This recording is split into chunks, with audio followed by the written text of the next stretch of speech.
Hello friends. Did you know that nearly 80% of those who watch my videos aren't subscribed? If you enjoy the content, I'd truly appreciate it if you hit that subscribe button. It helps a lot. Also, don't forget to leave a like and share your thoughts in the comments.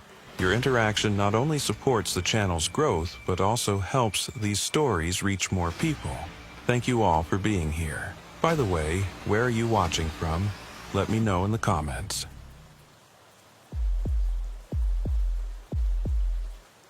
The first time I saw Marcus Hale's file cross my desk, I figured we'd have him in custody within 48 hours, maximum. That was 3 weeks ago. 23 days, to be exact. And when it finally ended, if you can even call it an ending, when I sat down to write the report with my hands still shaking and my coffee going cold in front of me, I couldn't find the right words to explain what had happened out there in those woods. I still can't, and I've had months to think about it. My name is Deputy US Marshal David Corman, and I've been with the service for 11 years. 11 years of tracking people who don't want to be found, of standing on the wrong side of locked doors at 3 in the morning, of learning that human beings are capable of both incredible stupidity and terrifying intelligence when their freedom is on the line. I've tracked armed robbers through the Everglades in August heat that made your brain feel like it was melting. I've cornered meth dealers in abandoned grain silos where one spark could have turned us all into pink mist. I've pulled fugitives out of attics where they'd been hiding for months, living in their own filth, eating rats, doing whatever it took to stay free for just one more day. I've seen people do desperate things when they're running. I've seen them hurt people they love. I've seen them abandon children, steal from churches, shoot at cops who were just doing their jobs. I've seen them make mistakes that cost them everything, their families, their futures, their lives. But I've never seen anything like Marcus Hale. Not before that case. Not since. And if I'm being honest, I hope I never see anything like it again. The warrant came through on a Tuesday morning in late September. Federal firearms violations, assault on a federal officer, and flight to avoid prosecution. Hale had been a person of interest in a string of armed robberies across the Midwest. Small-town banks mostly, places with minimal security and even less backup. The FBI had been building a case for months, but when agents showed up at his trailer outside of Asheville, North Carolina, things went sideways fast. According to the report, Hale had been expecting them. He'd barricaded the front door, fired 3 rounds through the window, and then disappeared into the woods before the tactical team could get into position. No vehicle, no supplies, just gone. That was 2 weeks before the file landed on my desk. The case was assigned to us because Hale crossed state lines. Witnesses reported seeing him in Tennessee, then Kentucky, then North Carolina again. He was constantly on the move and fled whenever local law enforcement approached him. This wasn't luck. It was something else. I teamed up with Deputy Sheriff Lisa Garrett to pursue the man.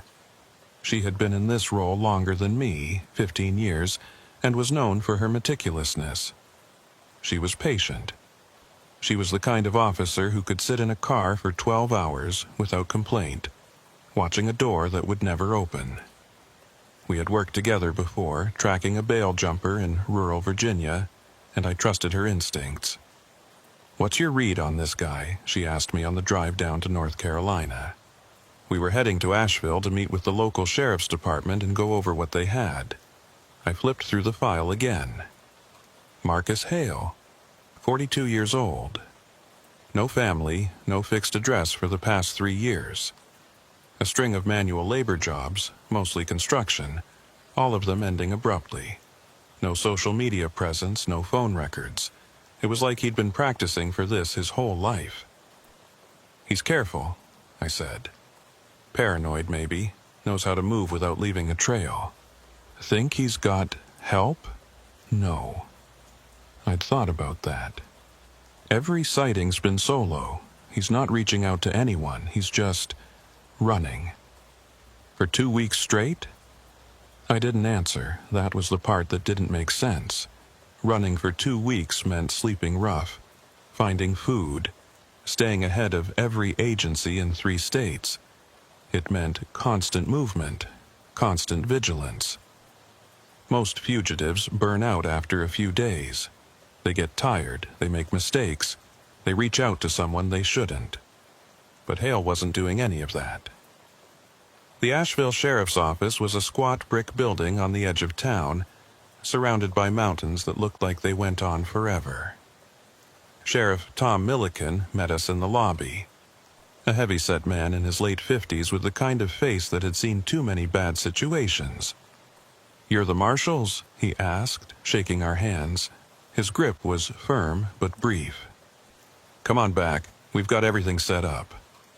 He led us to a conference room where a map of the area was spread across the table, marked with red circles and lines. "These are all the confirmed sightings," Milliken said, pointing to the clusters. "Started here, at his trailer. Then we got reports of him heading east into the Pisgah National Forest. That's about 500,000 acres of wilderness, most of it uninhabited." "Any pattern to the sightings?" Garrett asked. "That's the thing," Milliken said, leaning against the table. "There's no pattern. He shows up in one place, then 12 hours later he's spotted 30 miles away on foot. No vehicle, no bike, nothing. Just walking. 30 miles in 12 hours? I said. "That's not possible, not in that terrain." "I know." Milliken's expression didn't change. "But that's what we're seeing. And it's not just the distance, it's the timing. We've had 3 separate reports of him being in 2 different places at the same time." Garrett and I exchanged a glance. "Mistaken identity," she said. "Maybe." Milliken didn't sound convinced. But all 3 witnesses gave the same description. Same height, same build, same torn jacket. And one of them was my deputy, a guy who's been on the force for 20 years.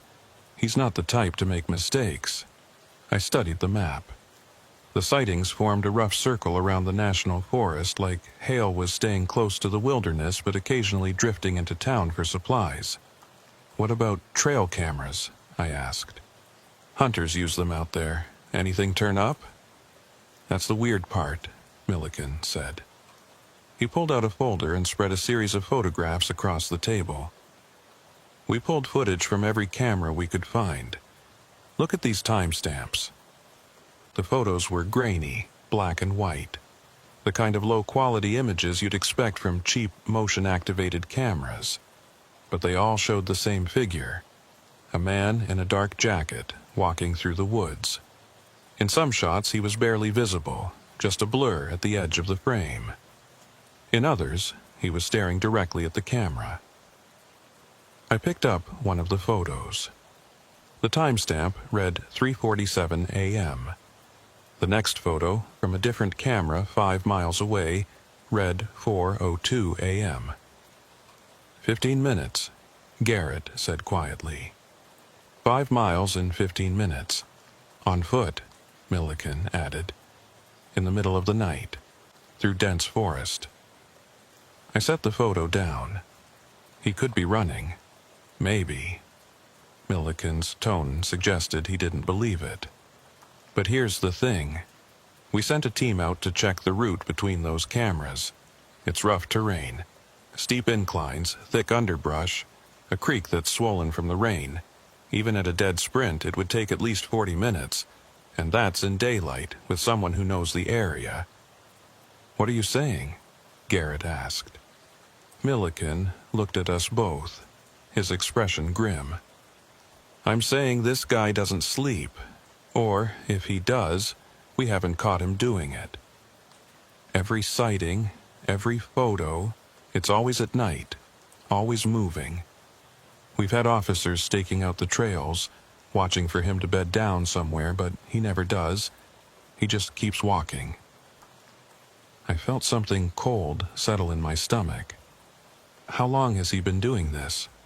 2 weeks, Milliken said, "since he ran from the FBI.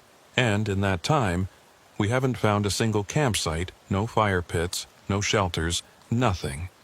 It's like he doesn't need to rest." Garrett was quiet for a moment, staring at the map. "People don't work that way," she said finally. "The human body needs sleep. After 72 hours without it, you start hallucinating. After a week, you can't function. After 2 weeks," she trailed off. "After 2 weeks, you should be dead," Milliken finished. "I know. But Marcus Hale isn't dead. He's out there, right now, and he's still moving." We spent the rest of the afternoon going over every detail.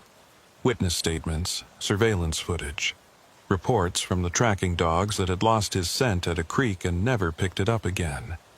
The more I read, the less sense it made. One witness, a hiker, said she'd seen Hale standing on a ridge at dawn, perfectly still, staring at the sunrise. She'd called it in, but by the time officers arrived, he was gone. Another witness, a gas station attendant, said Hale had come in at 2 a.m. to buy bottled water and beef jerky. He'd paid in cash, hadn't said a word, and left. The attendant described his eyes as empty, like he was looking through her instead of at her. "Did she say anything else?" I asked Milliken. He hesitated. "She said he didn't blink. Not once. She noticed because it creeped her out."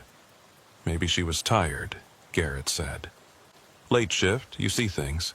"Maybe." Milliken didn't look convinced. That night, Garrett and I checked into a motel on the edge of town. It was the kind of place where the air conditioner rattled and the TV only got 3 channels. But it was close to the forest, and that's what mattered. We'd start our search at first light, working our way through the areas where Hale had been sighted most recently. I couldn't sleep. I lay in bed, staring at the ceiling, thinking about the photos, about the timestamps, about the witness who said Hale's eyes were empty. I kept telling myself there had to be a rational explanation. Mistaken identity, faulty cameras, exaggerated reports. But the more I turned it over in my mind, the less any of that made sense. At some point, I must have dozed off, because I woke to the sound of my phone buzzing. It was 4:23 a.m. Garrett's name was on the screen. "Yeah?" I answered, my voice thick with sleep. "Turn on the news," she said. "Local station, Channel 7. I fumbled for the remote and flipped through the channels until I found it. The screen showed a reporter standing in front of a small convenience store, the kind of place that stayed open all night for truckers and insomniacs. The banner at the bottom of the screen read, "Fugitive sighting in Bakersville. Spotted just after midnight," the reporter was saying. "Witnesses say the man matching the description of Marcus Hale entered the store, purchased several items, and left on foot. Authorities are asking anyone with information to call the tip line." Bakersville. I grabbed the map from the table and found it. It was 40 miles north of Asheville, in the opposite direction from where we'd expected Hale to go. "He's moving again," Garrett said on the phone. "We need to get out there." "Now? Now!" I was dressed and in the car within 10 minutes. Garrett was waiting in the parking lot, her expression tense. We didn't talk much on the drive. The roads were empty at that hour, just the 2 of us, and the occasional semi-truck hauling freight through the mountains.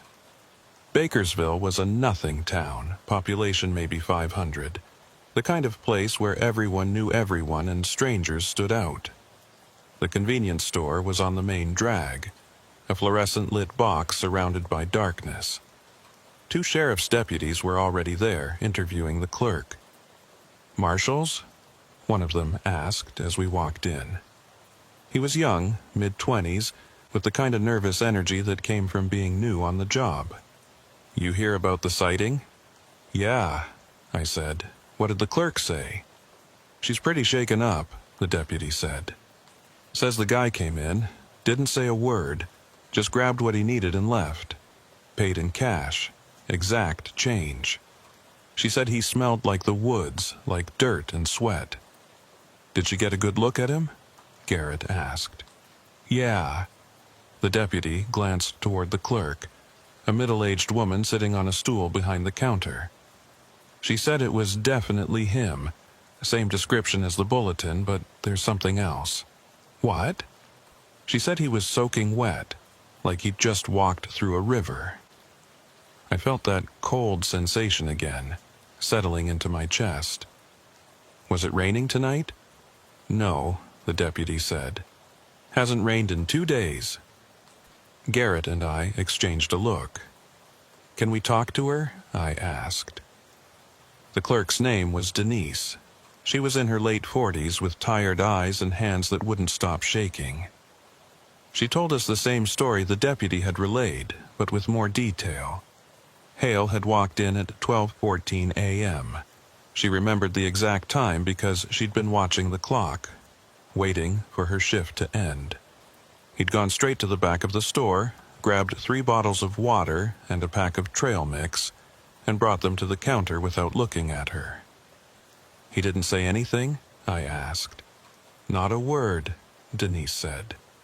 I tried to make small talk, ask him how his night was going, but he didn't respond, just stared at the counter. And you said he was wet? Soaked, she said. His jacket, his pants, everything. Water was dripping off him, pooling on the floor. I thought maybe he'd been in an accident or something, but he didn't seem hurt. He just seemed tired, like he'd been walking forever. Did he say where he was going? No. Denise wrapped her arms around herself. But when he left, I watched him through the window. He didn't go to a car or anything. He just started walking north toward the mountains. And here's the thing. She paused, like she wasn't sure she should say it. Go on, Garrett said gently. He didn't walk like a normal person. It was more like he was being pulled, like something was dragging him forward. I know that sounds crazy, but that's what it looked like. I thanked her and stepped outside with Garrett. The night was cold, the kind of cold that seeps into your bones and doesn't let go. What do you think? I asked. I think she's telling the truth, Garrett said. But I don't know what that means. He's heading north, I said, looking toward the mountains, deeper into the wilderness, or away from something. I turned to look at her. What do you mean? I don't know, she said quietly. But people run toward things or away from things, and I don't think Marcus Hale is running toward anything. We spent the rest of the night following his trail. The deputies lent us a thermal scope, and we hiked into the foothills, scanning for any sign of heat signature. The forest was dense, the kind of darkness that swallows sound and light and makes you feel like you're walking through a void. At one point, Garrett stopped. "Do you hear that?" she asked. I listened. At first, there was nothing. Then, faintly, I heard it. Footsteps, steady, rhythmic, moving through the underbrush somewhere ahead of us. We followed the sound for 20 minutes, but we never got closer. It was always just ahead, just out of reach, like we were chasing a ghost. When the sun finally came up, we were miles from the road, standing on a rocky outcrop overlooking a valley. The forest stretched out below us, endless and silent. Somewhere down there, Marcus Hale was still moving. "He's not going to stop," Garrett said. "Is he?" I didn't answer, because I was starting to think she was right. We didn't find Marcus Hale that first day, or the second, or the third. What we did find were traces. Boot prints in the mud, always heading north. A torn piece of fabric caught on a branch, the same dark jacket every witness had described. A discarded water bottle, still cold to the touch like it had been set down minutes before we arrived.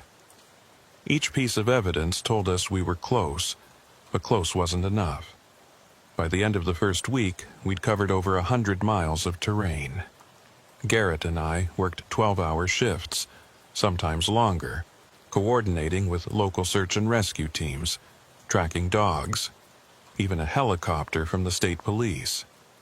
But Hale stayed ahead of us, always. "It's like he knows where we're going to be," Garrett said one night. We were sitting in the car at the edge of a logging road eating cold sandwiches and going over the map for the 100th time. "Every time we set up a perimeter, he slips through.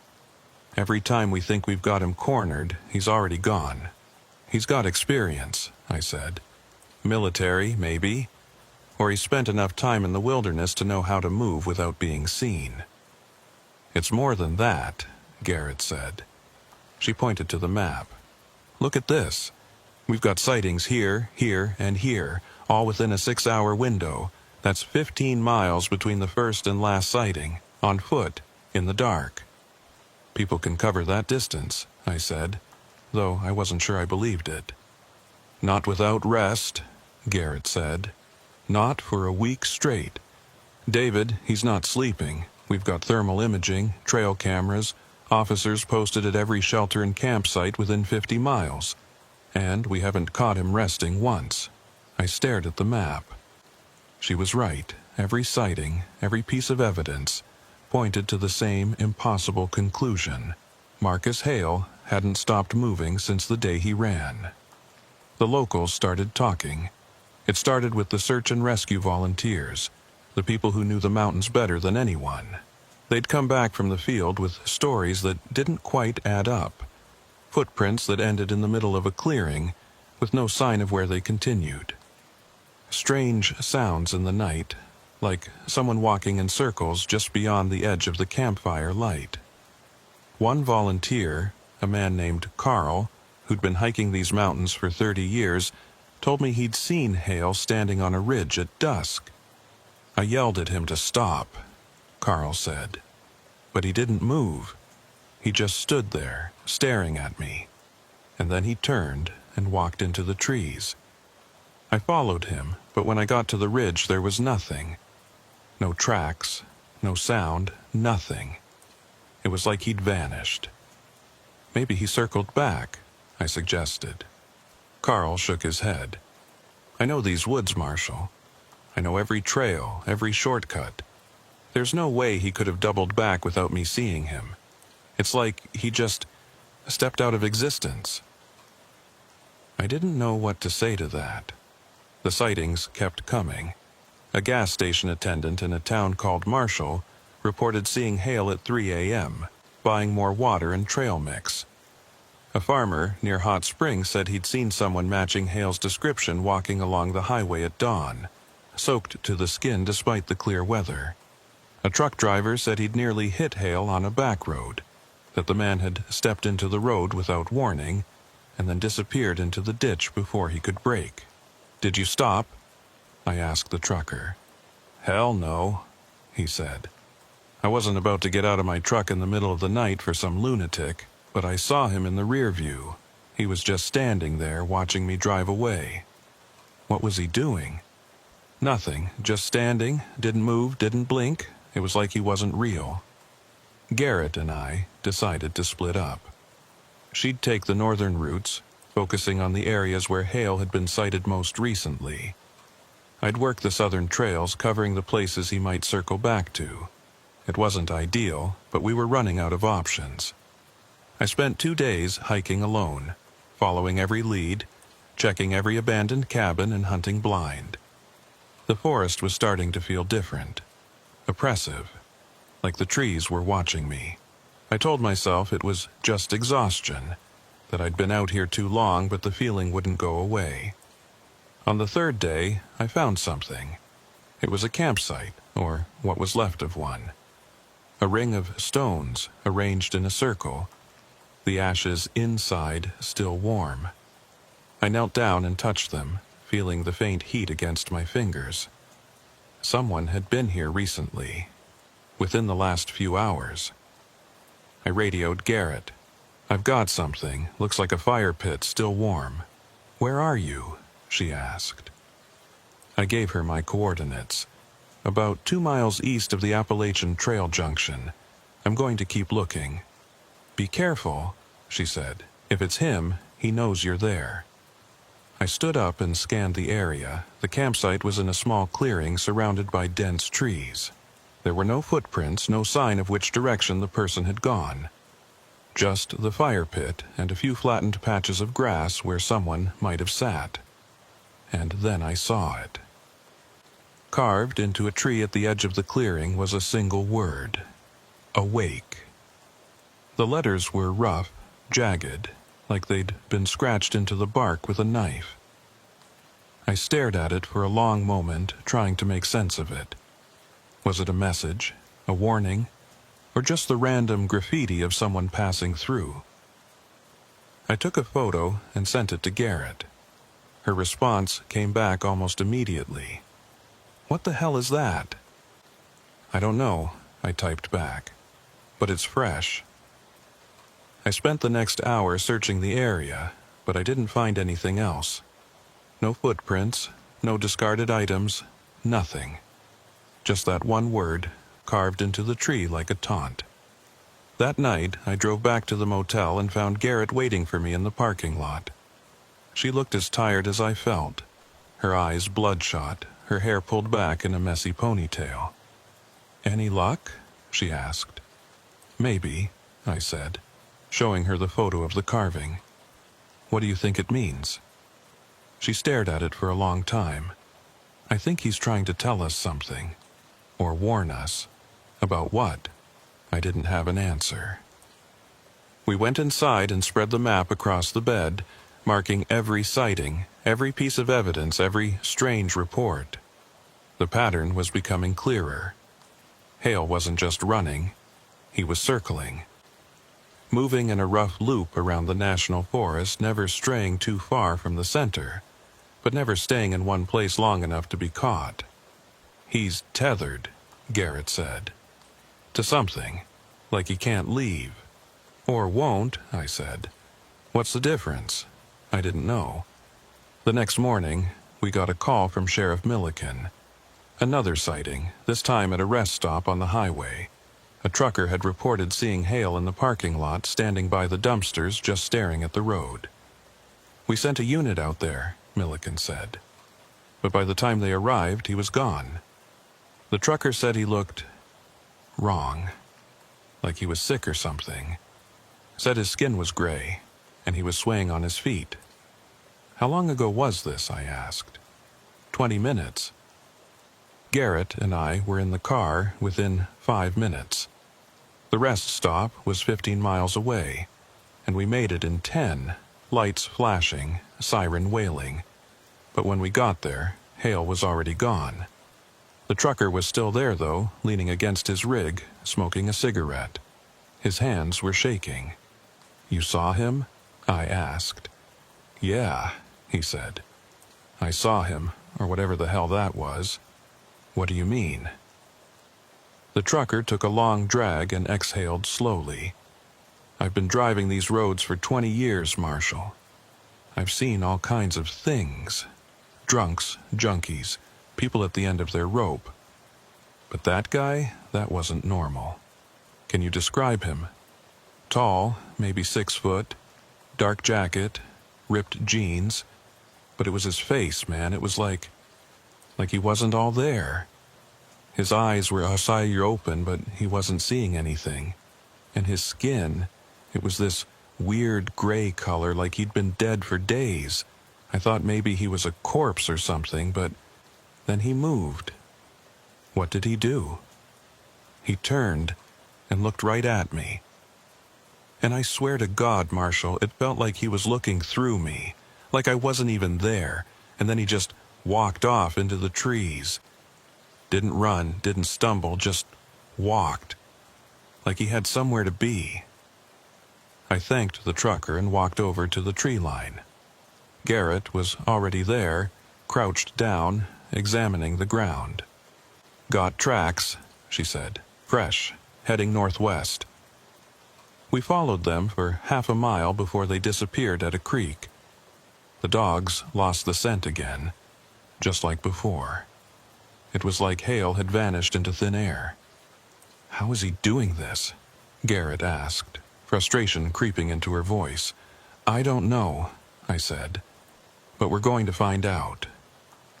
That night, I couldn't sleep again. I lay in bed, staring at the ceiling, thinking about the trucker's description. Gray skin, empty eyes, like he'd been dead for days.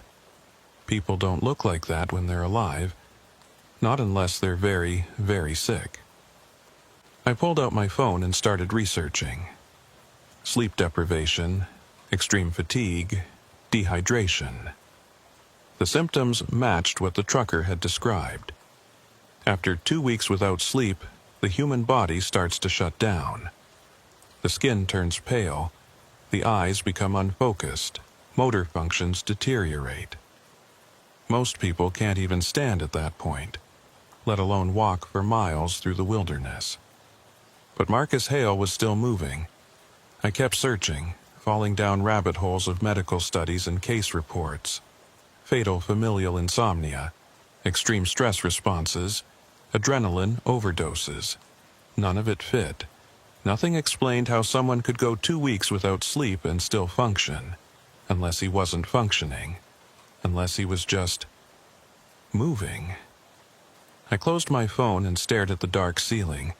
Somewhere out there, Marcus Hale was walking through the night, his body failing, his mind unraveling.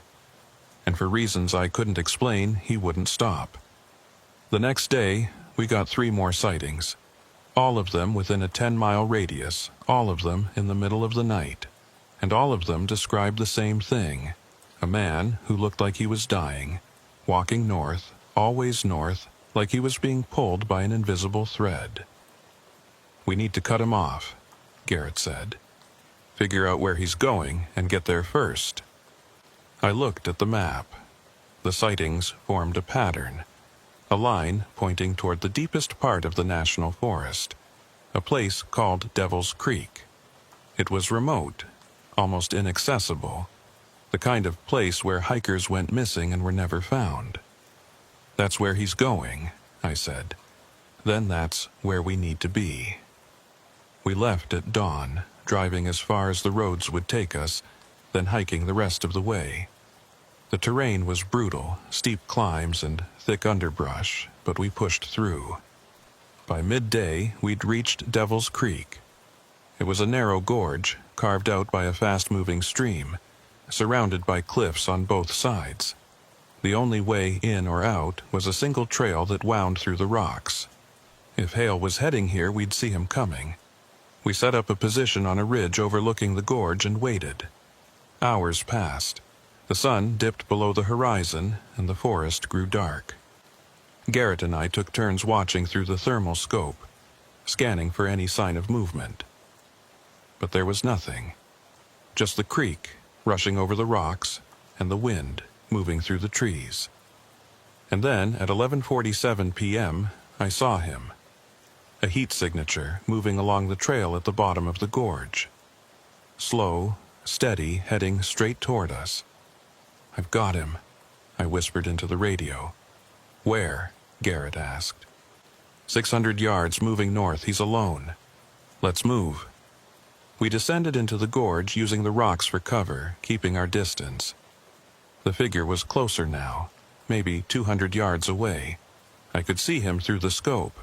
A man in a dark jacket, walking with a strange, uneven gait.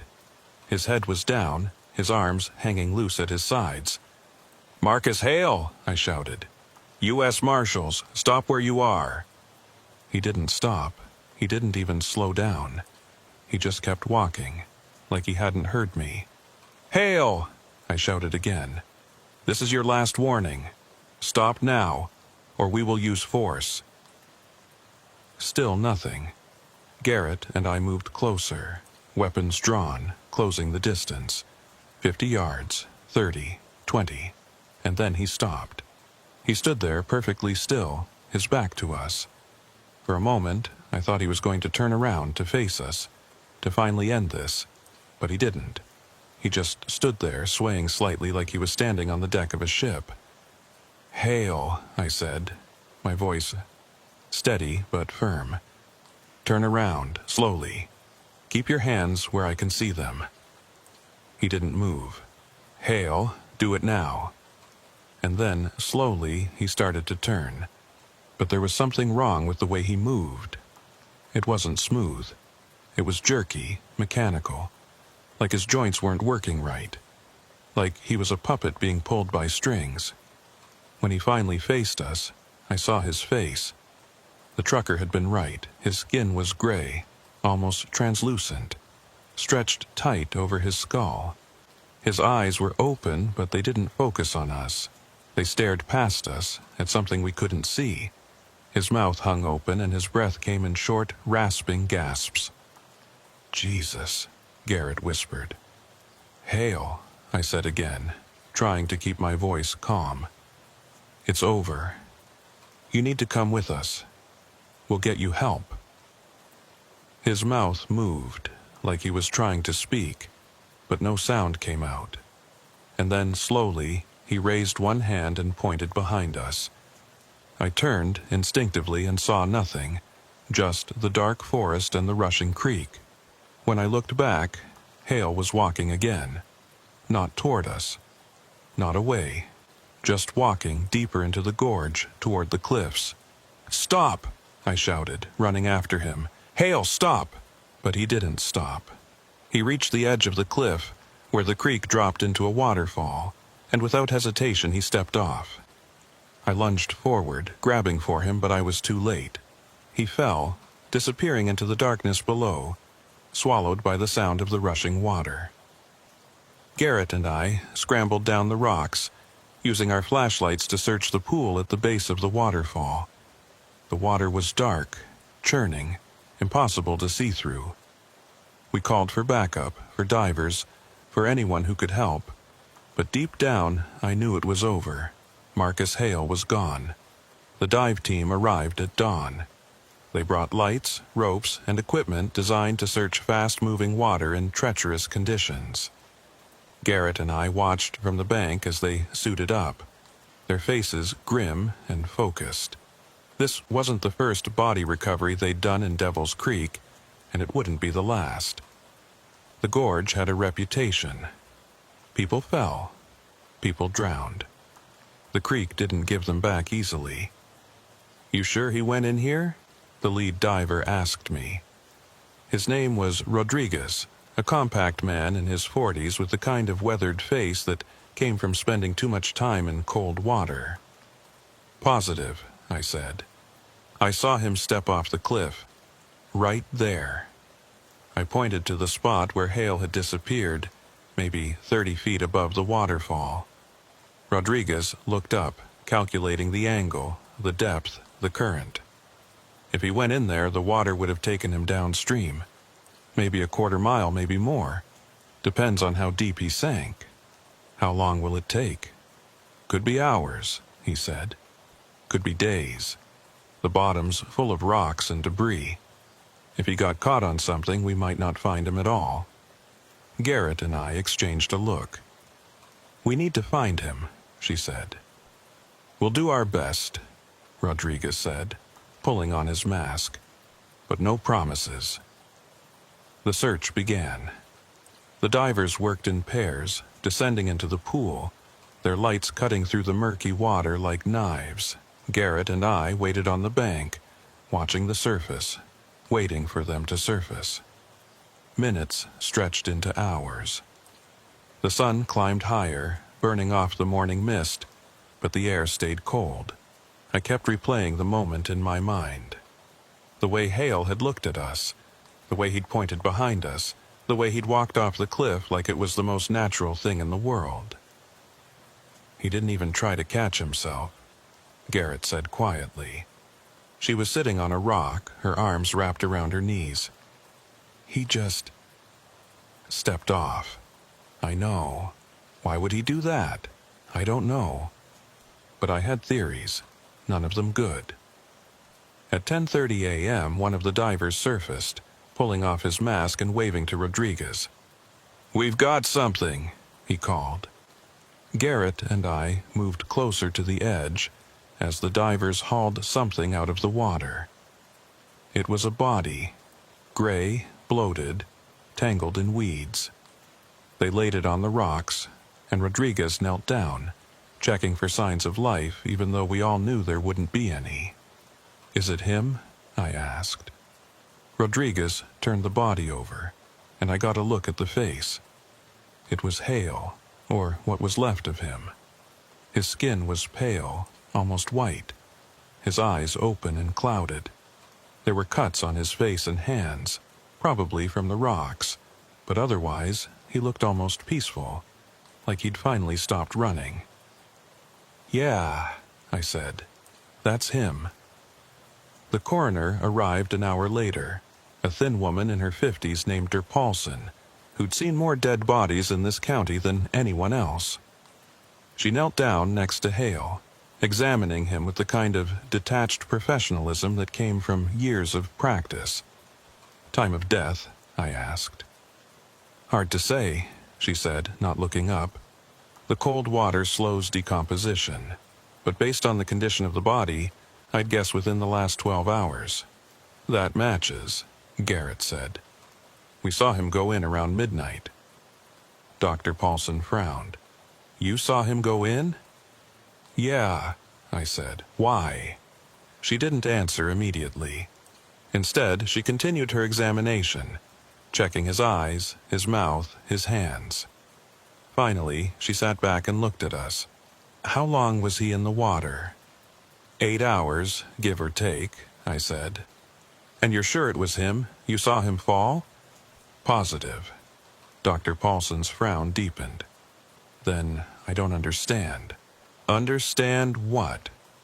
She pointed to Hale's hands. "Look at his fingers. The skin's wrinkled, but not excessively, and his eyes. There's no significant cloudiness, no sign of prolonged water exposure. If he'd been in the water for 8 hours, especially in cold, fast-moving water like this, I'd expect more damage. More swelling, but this," she trailed off, shaking her head. "What are you saying?" Garrett asked. "I'm saying it looks like he's only been in the water for an hour. Maybe less." "That's not possible," I said. "We were here the whole time. We watched the search. He didn't surface." "I'm not saying he did," Sir Paulson said. "I'm just telling you what the body is showing me. And it doesn't match your timeline." She called for the body to be transported to the morgue, and Garrett and I stood there watching as they loaded Hale onto a stretcher and carried him up the trail. Neither of us spoke. We didn't need to. We were both thinking the same thing. Something wasn't right. Back at the sheriff's office, we debriefed with Milliken. He listened to our account without interrupting, his expression unreadable. When we finished, he leaned back in his chair and rubbed his face with both hands. "So, let me get this straight," he said. "You chased him for 2 weeks. He never slept, never stopped moving, and when you finally cornered him, he walked off a cliff." "That's the short version," I said. "And the coroner thinks he wasn't in the water as long as he should have been." "Yeah." Milliken was quiet for a long moment. "You think there's a mistake?" "Maybe the body got caught on something, kept it from drifting." "Maybe," Garrett said. "But that doesn't explain the rest of it." "What rest?" "The sightings," I said. "The distances he covered. The fact that he didn't sleep for 2 weeks. None of it makes sense, Sheriff." Milliken looked at me, his eyes hard. "What are you saying, Marshal? That this was something other than a fugitive running from the law?" "I'm saying I don't know what it was." He stood up and walked to the window, staring out at the mountains. "People do strange things when they're desperate," he said finally. "They push themselves past what they thought was possible. They survive things they shouldn't. Maybe Hale was just tougher than most. Maybe," I said, though I didn't believe it. Milliken turned back to us. "Look, I know this case has been hard on both of you. You've been out there for weeks, barely sleeping, barely eating. Maybe you're seeing things that aren't there. We're not making this up. Garrett said, her voice sharp. I'm not saying you are, Milliken said. But sometimes, when you're exhausted, your brain fills in the gaps, makes connections that aren't really there. I've seen it happen before.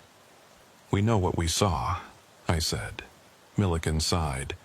Then put it in your report, but do me a favor, keep it factual. Stick to what you can prove. The rest? He trailed off, shaking his head.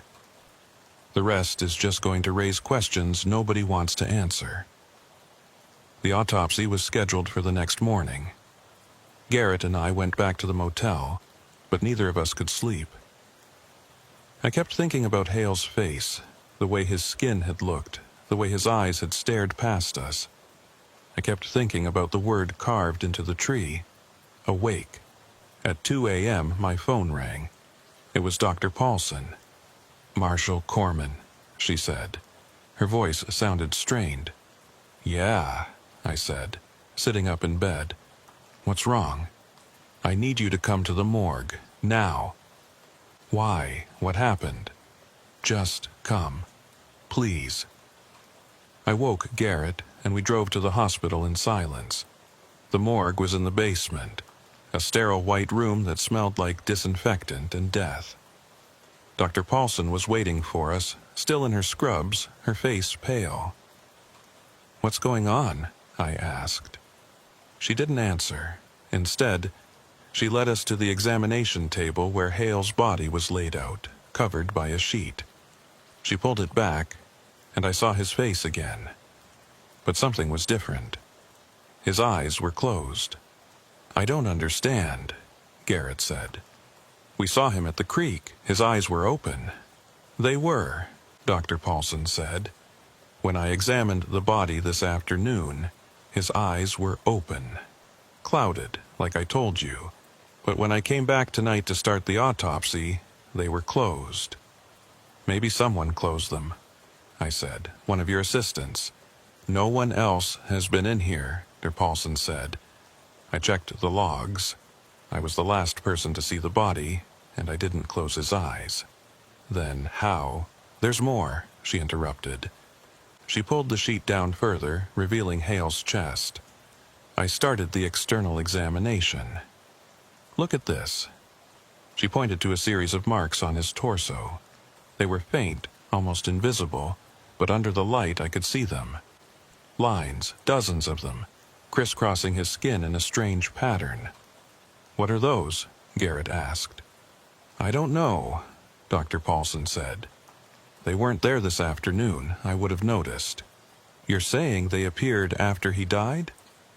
I'm saying they weren't there before, and now they are, and I don't have an explanation for it. I stared at the marks. They looked deliberate, almost like some kind of script or symbol, but I couldn't make sense of them. Have you taken photos? Yes, Dr. Paulson said. But there's something else. When I measured the body for the autopsy report, I noticed something odd, his height. What about it? According to his arrest records, Marcus Hale was 6'2", but the body on this table is 6'4". That's not possible, Garrett said. We saw him. It's the same man. I know, Dr. Paulson said, but the measurements don't lie. Either your records are wrong, or something happened to the body. Bodies don't grow after death, I said. No, Dr. Paulson agreed. They don't. We stood there in silence, staring at the body. Finally, Garrett spoke. What do you want us to do? I don't know, Dr. Paulson said. But I needed you to see this because whatever's going on, it's not normal, and I don't think it's over. She covered the body again, and we left. Outside, the air was cold and still. Garrett leaned against the car, her arms crossed, staring at the sky. What the hell is happening, David? I don't know, I said. We saw him fall. We watched them pull him out of the water. That's him in there. It has to be. I know. But the height, the marks, the eyes, none of it makes sense. I didn't have an answer. We stood there for a long time, neither of us speaking, both of us trying to make sense of something that had no sense to be made. Finally, Garrett said, "We need to see the trail cameras." "What?" "The cameras," she said. "The ones that caught him walking through the forest. We need to go back and check them, all of them." "Why?" "Because I need to know," she said. "I need to know if we were chasing the same man the whole time." We drove out to the forest at dawn. The trail cameras were still there, mounted on trees at various points along the routes Hale had taken. We pulled the SD cards from each one and loaded them onto a laptop in the car. There were hundreds of images, most of them showing nothing but empty forest, deer, the occasional hiker. But then we found them. The photos of Hale.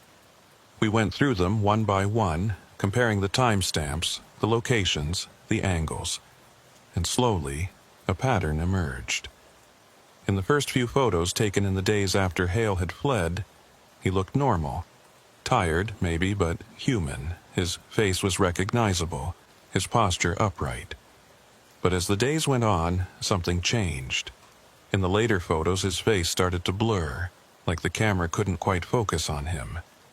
His movements became jerky, unnatural. And in the final photo, taken the night before we cornered him at Devil's Creek, he didn't look human at all.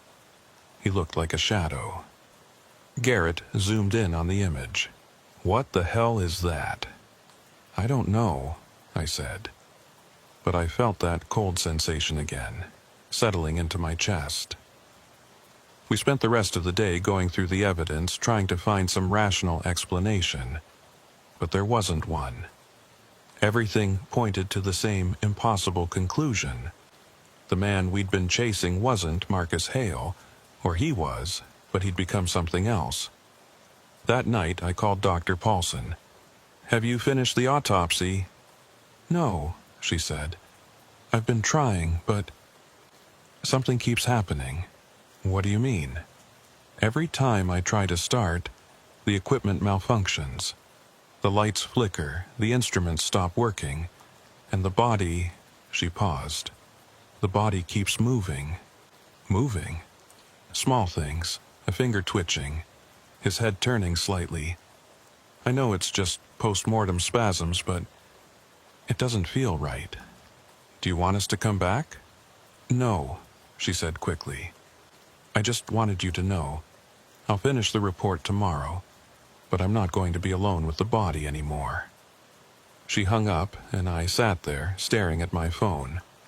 Garrett was watching me. What did she say? She said the body keeps moving. Jesus Christ. I looked out the window at the dark forest. Somewhere out there, Marcus Hale had been running from something or toward something for 2 weeks straight, and now he was dead. But the feeling I had, the cold, creeping sensation in my chest, told me that whatever had been out there wasn't gone. It was still here. I never finished writing the report. I tried, God knows I tried. I sat at my desk for hours, staring at the blank screen, trying to put it all into words. The chase, the sightings, the way Hale had looked at us before he stepped off the cliff. But every time I started typing, my hands would stop, because the moment I put it down in writing, it would become real. And some part of me didn't want it to be real. The official report went to Milliken instead. He filed it under fugitive apprehended, deceased, and closed the case. As far as the federal government was concerned, Marcus Hale was dead. The manhunt was over, and that was the end of it. But it wasn't. Dr. Paulson completed the autopsy 3 days after we found the body. Her report listed the cause of death as drowning, with contributing factors of exhaustion and exposure. She noted the unusual markings on the torso but attributed them to post-mortem changes caused by the water. She didn't mention the height discrepancy. She didn't mention the eyes. And when I called her to ask why, she said, "Because no one would believe it, and I need to keep my job." I understood. I didn't blame her. Garrett and I were reassigned to different cases almost immediately. The service wanted us back in rotation, back to normal work, tracking bail jumpers and serving warrants like we'd always done. But normal felt like a lie now. Every case felt small, trivial, because none of them were like Hale. We stayed in touch, Garrett and I. We'd call each other late at night when the cases were quiet and the offices were empty, and we'd talk about what we'd seen. We never said it out loud, but we both knew. We'd chased something we didn't understand. And it had gotten away. 2 months after Hale's death, I got a call from a ranger in the Pisgah National Forest. He said hikers had been reporting strange sightings in the Devil's Creek area. A man in a dark jacket, walking alone at night, always heading north. The descriptions matched Hale's. "You want me to check it out?" the ranger asked. "No," I said. "Leave it alone." "You sure?" "Positive." He hung up, and I never heard about it again. But I started seeing the reports. They came in sporadically every few weeks from different parts of the forest. A man walking at night. Gray skin, empty eyes, always moving north. Some reports were from hikers, some were from locals. One was from a state trooper who'd tried to pull the man over for walking on the highway. The trooper said the man had looked at him, turned, and walked into the trees. When the trooper followed, the man was gone. I didn't follow up on any of them. I didn't want to know. Garrett called me 6 months after the case closed. It was late, past midnight, and I was half asleep when I answered. "David," she said. Her voice was tight, strained. "What's wrong?" "I saw him."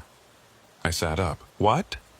"I saw him, Marcus Hale. I was driving through North Carolina, passing through the mountains, and I saw him. He was standing on the side of the road, just standing there, staring at the cars. Garrett, Hale's dead. We pulled his body out of the creek." "I know what we did," she said. "But I saw him. It was him, David. Same jacket, same build, same face. He looked right at me when I drove past. And I swear to God, he smiled. Maybe it was someone who looked like him. No." Her voice was firm. "It was him." I didn't know what to say. Part of me wanted to tell her she was wrong, that she was seeing things, that the case had gotten into her head and wouldn't let go. But another part of me, the part that had been there in the gorge, that had seen Hale step off the cliff, believed her. "What do you want to do?" I asked finally. "I don't know," she said. "But I needed to tell someone. I needed to know I wasn't crazy." "You're not crazy. Then what's happening?" "I don't know."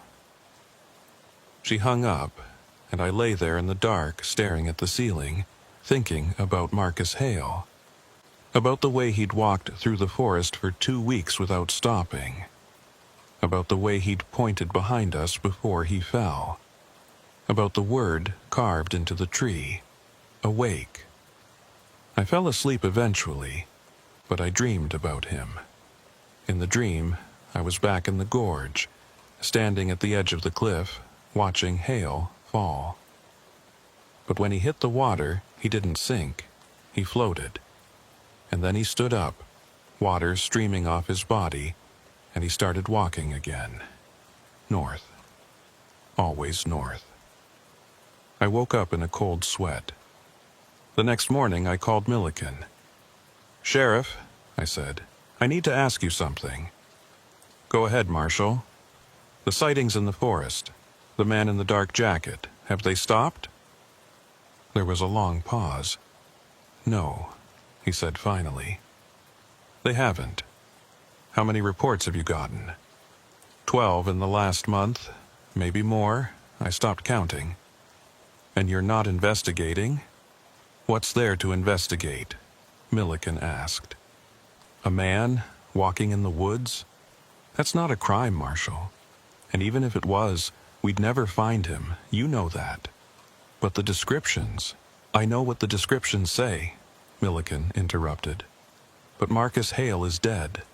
We have a body. We have a death certificate. As far as the law is concerned, the case is closed. But let it go, Marshal," he said, his voice firm. "Whatever you think you saw out there, whatever you think is happening, it's not your problem anymore. You did your job. You brought him in. That's all that matters." He hung up before I could respond. I sat there, phone in hand, staring at the wall. He was right, of course. The case was closed. Hale was dead. I'd moved on to other cases, other fugitives, other problems. But the feeling wouldn't go away. The cold, creeping sensation that something was still out there. Still moving, still awake. I pulled up the map of the National Forest on my computer and marked every sighting that had been reported since Hale's death. They formed a pattern. A rough circle centered on Devil's Creek, spreading outward slowly, like ripples in water. He wasn't just walking. He was expanding, covering more ground, like he was searching for something, or someone. I closed the map and leaned back in my chair. There was no way to explain it. No rational explanation for how a dead man could still be walking through the forest. No logical reason for why his body had changed in the morgue. No answer for the marks on his skin, or the discrepancy in his height, or the way his eyes had closed on their own. But I knew what I'd seen. And I knew what Garrett had seen. And I knew that somewhere out there, in the dark corners of the Pisgah National Forest, Marcus Hale was still moving. The last time I went back to North Carolina was a year after the case closed. I didn't tell anyone I was going. I just got in my car and drove, following the roads into the mountains, past the small towns and gas stations and rest stops where Hale had been sighted. I didn't have a plan. I just needed to see it again. To stand in the place where it had ended and try to make sense of what had happened. I parked at the trailhead and hiked into Devil's Creek. It was late afternoon, the sun low in the sky, casting long shadows through the trees. The forest was quiet, too quiet. No birds, no insects, just the sound of my boots on the trail and the distant rush of the creek. When I reached the gorge, I stood at the edge of the cliff and looked down at the water. It was the same as I remembered. Dark, fast-moving, unforgiving. I don't know how long I stood there. Minutes, maybe. Hours. But at some point, I felt it. That cold sensation settling into my chest. The feeling of being watched. I turned slowly, scanning the trees, the rocks, the shadows. And then I saw him. He was standing at the far end of the gorge, maybe 200 yards away, partially obscured by the trees. Dark jacket, torn jeans, gray skin. He wasn't moving. Just standing there watching me. I should have called out. I should have drawn my weapon. I should have done something. But I didn't. I just stood there staring back at him, feeling that cold sensation spread through my body. And then he started walking. Not toward me, not away, just walking. Deeper into the forest, his movements slow and deliberate, like he had all the time in the world. I didn't follow him. I didn't need to, because I knew where he was going. North. Always north. Moving through the darkness, never stopping, never sleeping, never resting, always awake. I turned and walked back to my car. I didn't look back. I didn't want to see if he was still there. I just wanted to leave, to put as much distance between myself and that place as possible. When I got home, I pulled out the file on Marcus Hale and locked it in a drawer. I told myself I'd never open it again, that I'd let it go, move on, forget about the man who'd run for 2 weeks without stopping. But I couldn't forget. Because every time I close my eyes, I see him, standing at the edge of the gorge, staring at me with those empty, gray eyes, pointing behind me at something I couldn't see, And I know, somewhere deep in the back of my mind, that he's still out there. Still walking. Still searching. And someday, maybe not today, maybe not tomorrow, but someday, he's going to find what he's looking for. I just hope I'm not there when he does. The reports still come in. Every few months, someone sees him. A hiker, a ranger, a trucker passing through. They all describe the same thing. A man in a dark jacket, walking alone at night, heading north. Gray skin, empty eyes, never stopping. And every time I hear about it, I feel that cold sensation again. Because I know it's him. I know it's Marcus Hale. Or whatever Marcus Hale became. I've tried to explain it to people, to Garrett, to Milliken, to anyone who'll listen. But nobody wants to hear it. They say I'm reading too much into it. That I'm seeing patterns where there aren't any. That the case got into my head and won't let go. Maybe they're right, but I don't think so. Because last week I got a call from a ranger in Tennessee. He said a man matching Hale's description had been spotted walking along the Appalachian Trail. Gray skin, empty eyes, moving north. The ranger asked if I wanted him to investigate. I told him no, because I know now that you can't catch Marcus Hale. You can't stop him. You can't even slow him down. He's not running from something anymore. He's not running towards something. He's just running. Forever. Through the darkness. Through the cold. Through the forests and the mountains and the places where people don't go. And he's never going to stop. I still have nightmares about that night at Devil's Creek. About the way he looked at us. About the way he stepped off the cliff without hesitation. About the way his body disappeared into the water and then came back wrong. Sometimes in those nightmares I'm the one standing at the edge of the cliff.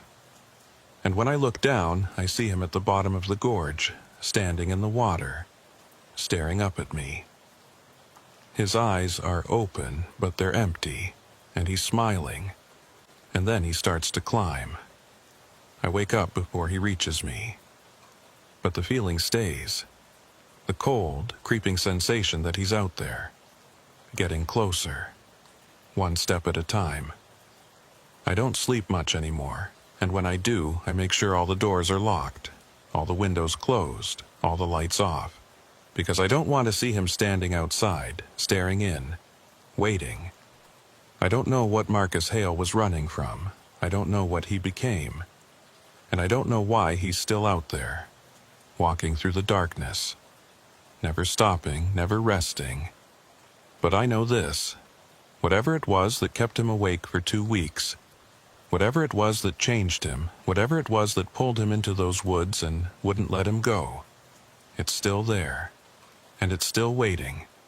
And someday, maybe not today, maybe not tomorrow, but someday, it's going to find someone else. Someone like Marcus Hale. Someone who can't stop running. Someone who can't sleep. And when it does, we'll get another file on our desk. Another manhunt. Another chase through the darkness. And we'll follow them. Because that's what we do. We follow the fugitives into the places they run. Into the forests and the mountains and the darkness. But this time, I won't be the one going. Because I've seen what's out there. And I know now that some things aren't meant to be caught. Some things are meant to run forever. The file is still in my drawer, locked, untouched. I haven't opened it since the day I got back from Devil's Creek. But I know what's inside. The photos, the reports, the timeline that doesn't make sense, the evidence that points to something we don't have words for. And I know that one day, someone else is going to open that file. They're going to see the same things I saw. They're going to ask the same questions, and they're going to go looking for answers. I hope they don't find them, because some questions aren't meant to be answered. Some mysteries aren't meant to be solved. And some things, once you've seen them, you can't unsee. Marcus Hale is still out there. I know it, Garrett knows it, Dr. Paulson knows it, and somewhere deep down, Sheriff Milliken knows it too.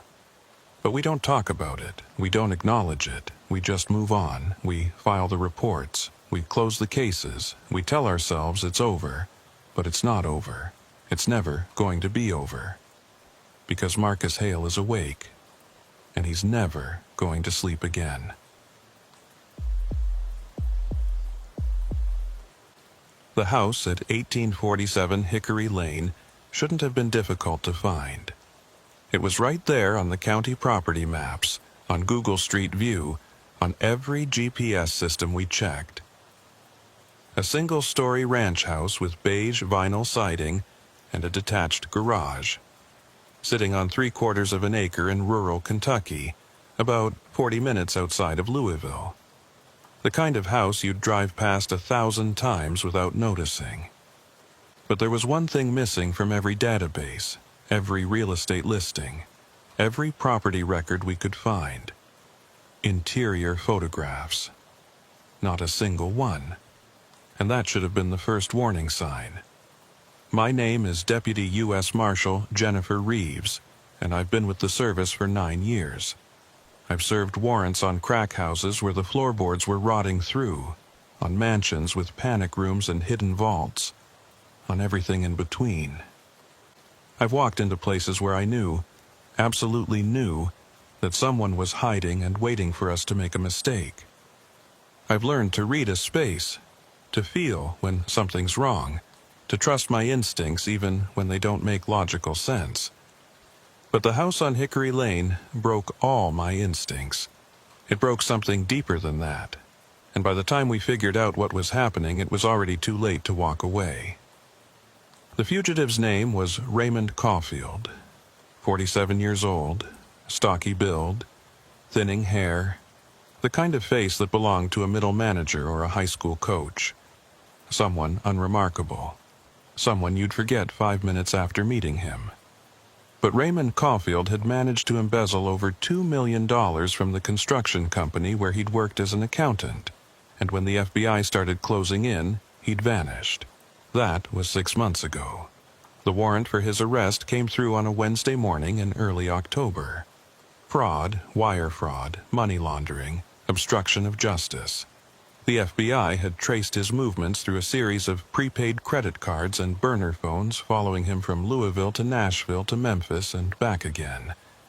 But 3 weeks ago, the trail had gone cold.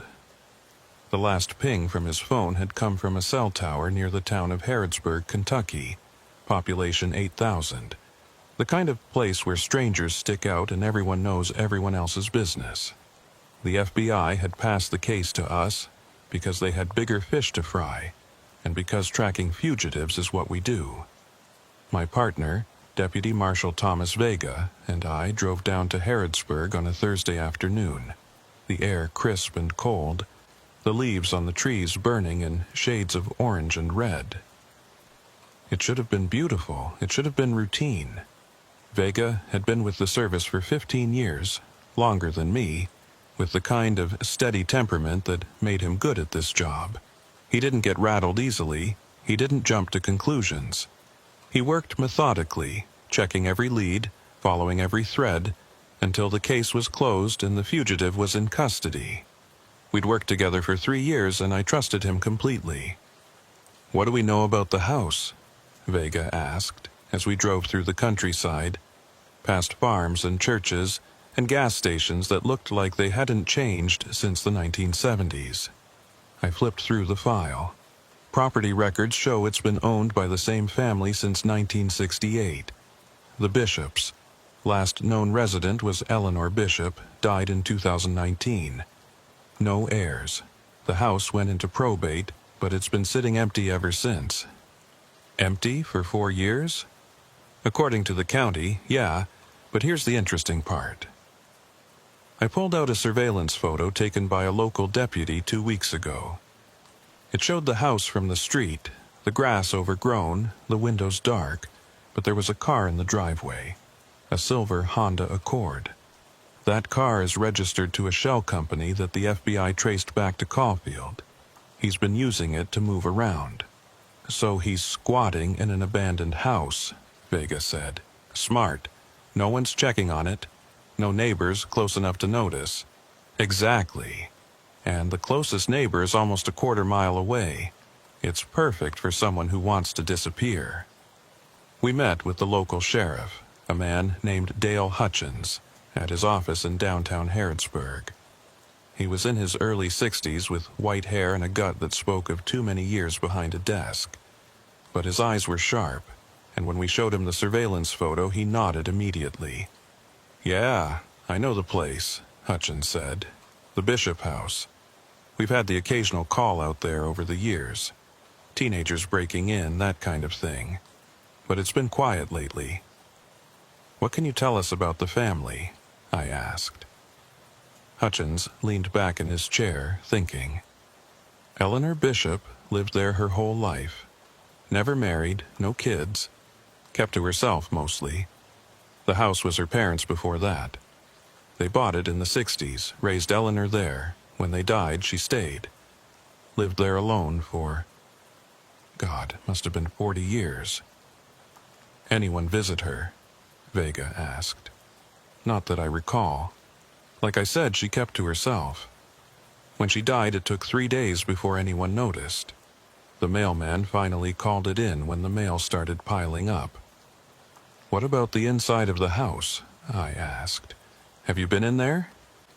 Hutchins frowned. "Once, maybe twice. The first time was back in the 90s when Eleanor called about a prowler. Turned out to be nothing, just a raccoon in the crawl space. The second time was after she died, when we did the welfare check." "What was it like inside?" He hesitated, and I saw something flicker across his face. Confusion, maybe, or uncertainty. "Honestly, I don't remember much. It was plain. Old furniture, smelled like dust. Nothing stood out." "Do you have any photos from the welfare check?" Vega asked. "We should," Hutchins said. "Let me pull the file." He left the office and came back 10 minutes later with a thin manila folder. He spread it out on the desk, and I saw the incident report, handwritten notes, a basic property sketch, but no photos. "That's strange," Hutchins muttered, flipping through the pages. "I could have sworn we took photos. We always do on welfare checks." "Maybe they're in a different file," I suggested. "Maybe," but he didn't sound convinced. "I'll have someone look into it. In the meantime, what's your plan?" "We're going to set up surveillance," Vega said. "Watch the house. See if Caulfield's still there. If he is, we'll move in and take him into custody." "You want backup?" "Not yet," I said. "We don't want to spook him. If he sees a bunch of cop cars rolling up, he'll run. We'll handle it ourselves for now." Hutchins gave us directions to the house and offered us the use of an unmarked car, which we accepted. By late afternoon, we were parked on a dirt road about 300 yards from 1847 Hickory Lane, hidden behind a stand of trees, watching the house through binoculars. The house looked exactly like it did in the photos. Beige siding, dark windows, overgrown grass. The silver Honda was still in the driveway, parked at an angle like someone had pulled in quickly and never bothered to straighten out. There were no lights on inside, no movement, no sign that anyone was home. We watched for 3 hours. The sun set and the temperature dropped, and still there was nothing. No lights, no movement. Just the house, sitting there in the growing darkness, looking more abandoned by the minute. "Maybe he's not here," Vega said finally. "The car's here. He could have switched vehicles, or someone could have picked him up. Maybe. But I didn't think so. There was something about the house that made me uneasy, though I couldn't put my finger on what it was. It was too still, too quiet, like it was holding its breath." At 9:47 p.m., a light came on in one of the back rooms. I grabbed the binoculars and focused on the window.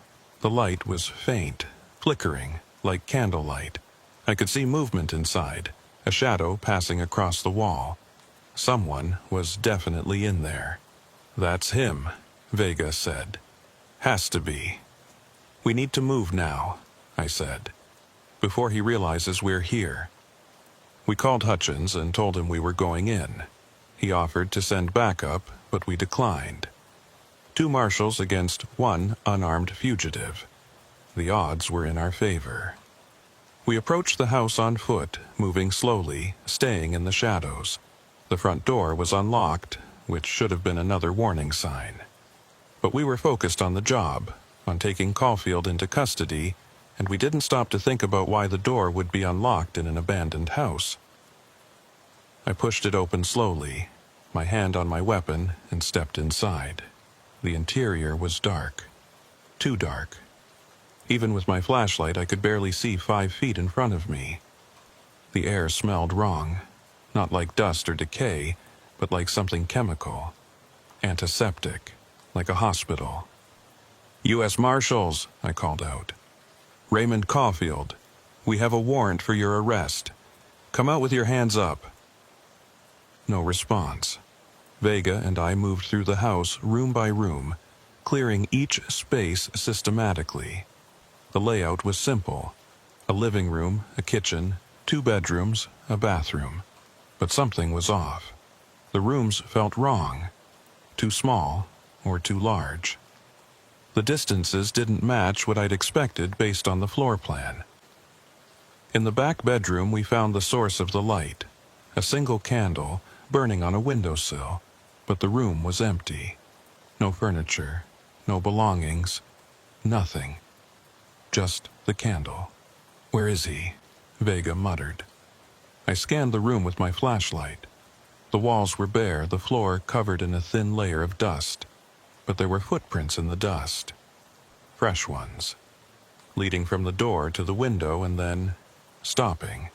Just stopping in the middle of the room, like whoever had been walking had simply vanished. "Vega," I said quietly. "Look at this." He came over and shone his light on the footprints. I watched his face change as he processed what he was seeing. "That's not possible." "I know." We searched the rest of the house, but there was no sign of Caulfield. No hidden doors, no crawl space, no attic. Just empty rooms and that lingering smell of antiseptic. We checked the garage, the yard, even the car in the driveway. Nothing. By the time we left, it was past midnight. We sat in the unmarked car, staring at the house, trying to make sense of what we'd just seen. "He was in there," Vega said. "We saw the light. We saw the footprints." "I know." "So where did he go?" I didn't have an answer, and that's what scared me. We went back to the motel in Harrodsburg and tried to sleep, but I couldn't. I kept thinking about the house, about the way the rooms had felt, about the footprints that ended in the middle of an empty floor, about the door that had been unlocked like we'd been expected. At some point, I must have dozed off, because I woke to my phone buzzing. It was 6:23 a.m. Hutchins was calling. "Marshal Reeves," he said when I answered. "You need to get out to the house now." "Why? What happened?" "Someone called it in, said they saw lights on inside again, and..." He paused. "And the caller said they saw someone standing in the window, watching the street." We were at the house within 20 minutes. The silver Honda was still in the driveway. The front door was still unlocked. But this time, when we went inside, everything was different. The layout had changed. I'm not talking about furniture being moved. I'm talking about the rooms themselves being in different places. The kitchen, which had been on the left side of the house the night before, was now on the right. The back bedroom, where we'd found the candle, was now at the front. The bathroom, which had been down a short hallway, was now off the living room. Vega and I stood in the middle of the living room, turning slowly, trying to understand what we were seeing. "This isn't the same house," Vega said. "It has to be," I said. "We're at the same address." Same car outside. Then how? I don't know. We searched the house again, more carefully this time, taking measurements, taking photos, documenting everything. But the more we looked, the less sense it made. The dimensions were wrong. The windows were in different places. Even the walls felt different. Thicker in some places, thinner in others. And we still couldn't find Raymond Caulfield. By mid-morning, we'd called in reinforcements, 2 more deputy marshals, a K-9 unit, and a team from the FBI. We set up a perimeter around the house and searched every inch of the property. The dog hit on something in the garage, Caulfield's scent probably, but there was no sign of where he'd gone. "He's playing with us," one of the FBI agents said.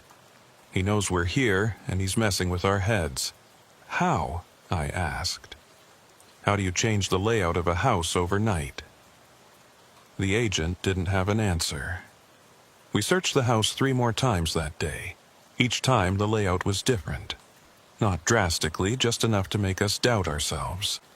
A door that had been on the left was now on the right. A window that had faced the backyard now faced the side. Small changes, impossible changes. By evening, I was starting to question my own memory. Had the kitchen always been on the right? Had the bedroom always been at the front? I couldn't be sure anymore. And that terrified me more than anything else. That night, we set up cameras inside the house. Motion activated, infrared, covering every room. If Caulfield came back, we'd catch him. If the house changed again, we'd have proof. We watched the feeds from the unmarked car, Vega and I taking turns, each of us staring at the screens until our eyes burned. For hours, nothing happened. The house sat there, dark and still, the rooms empty. And then, at 2:34 a.m., every camera went dark at the same time. We were inside within 90 seconds. The cameras were still there, still recording, but the footage showed nothing but static. And the house had changed again. This time, there were more rooms that hadn't been there before. A narrow hallway leading to a door we'd never seen. A closet that opened into what looked like another bedroom. The house was growing. "We need to leave," Vega said. His voice was tight, controlled, but I could hear the fear underneath. "Right now." "We can't leave without Caulfield." "He's not here, Jen. He was never here. This is something else." "What are you saying?" "I'm saying this house isn't right, and we need to get out before—" He stopped. We both heard it at the same time. Footsteps, slow, deliberate, coming from somewhere deeper in the house, from one of the new rooms. I drew my weapon. "Raymond Caulfield, US Marshals, show yourself." The footsteps stopped. And then, from somewhere in the darkness, I heard a voice. It was faint, barely audible, but it was there. "You're in the wrong house." We stood, frozen, in the dark living room, our flashlights cutting narrow beams through the blackness, both of us listening to the silence that had swallowed the voice. The words echoed in my head. "You're in the wrong house." But that didn't make sense. We were at 1847 Hickory Lane. The address matched. The car outside matched. Everything matched except the house itself. "Did you hear that?" I whispered to Vega. "Yeah." His voice was steady, but his hand was tight on his weapon. "Where did it come from?" I swept my flashlight across the room, but the beam seemed weaker than it should have been, like the darkness was absorbing the light. Sounded like it came from the back, one of those new rooms that shouldn't exist. I know.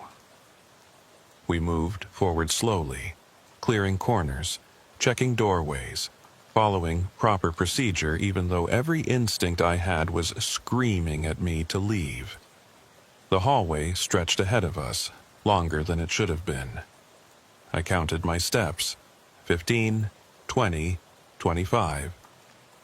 The hallway in this house shouldn't have been more than 10 feet long, but we were still walking, still moving forward, and the walls on either side seemed to be closing in.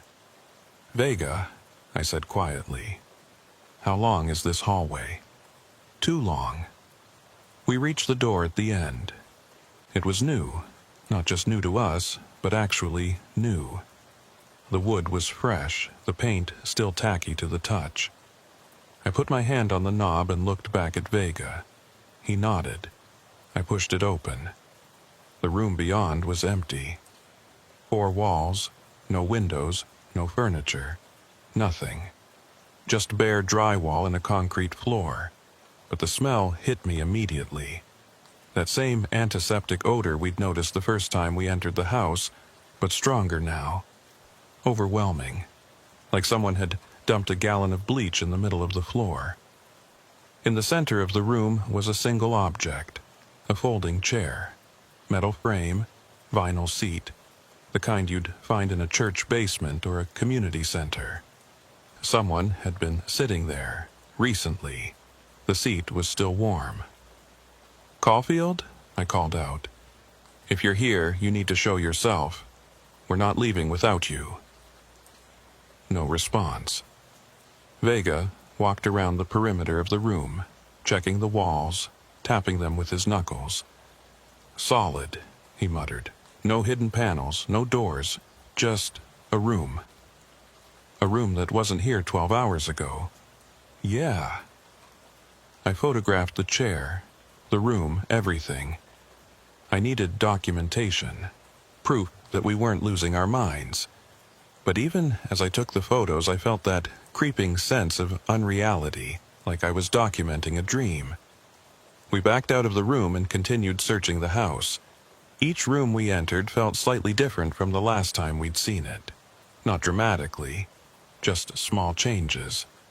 A light switch on the wrong wall, a window frame a few inches higher, a doorway that opened in instead of out. The kind of things you might not notice if you weren't paying attention. But once you saw them, you couldn't unsee them. In what had been the master bedroom, or what we thought had been the master bedroom, we found more evidence of occupation. A sleeping bag spread out on the floor, empty food wrappers, a battery-powered lantern. Someone had been living here. But the sleeping bag was old, faded, covered in dust. It looked like it had been there for years, not days. "This doesn't match Caulfield's profile," Vega said, crouching down to examine the sleeping bag. "He had money. He could have stayed in a hotel, rented an apartment. Why would he be camping out in an abandoned house? Maybe he ran out of money." The FBI traced credit card transactions from 2 weeks ago. He was staying at a Holiday Inn in Memphis. Then he disappears, and suddenly he's here, sleeping in a dusty sleeping bag? It doesn't add up. I knew he was right.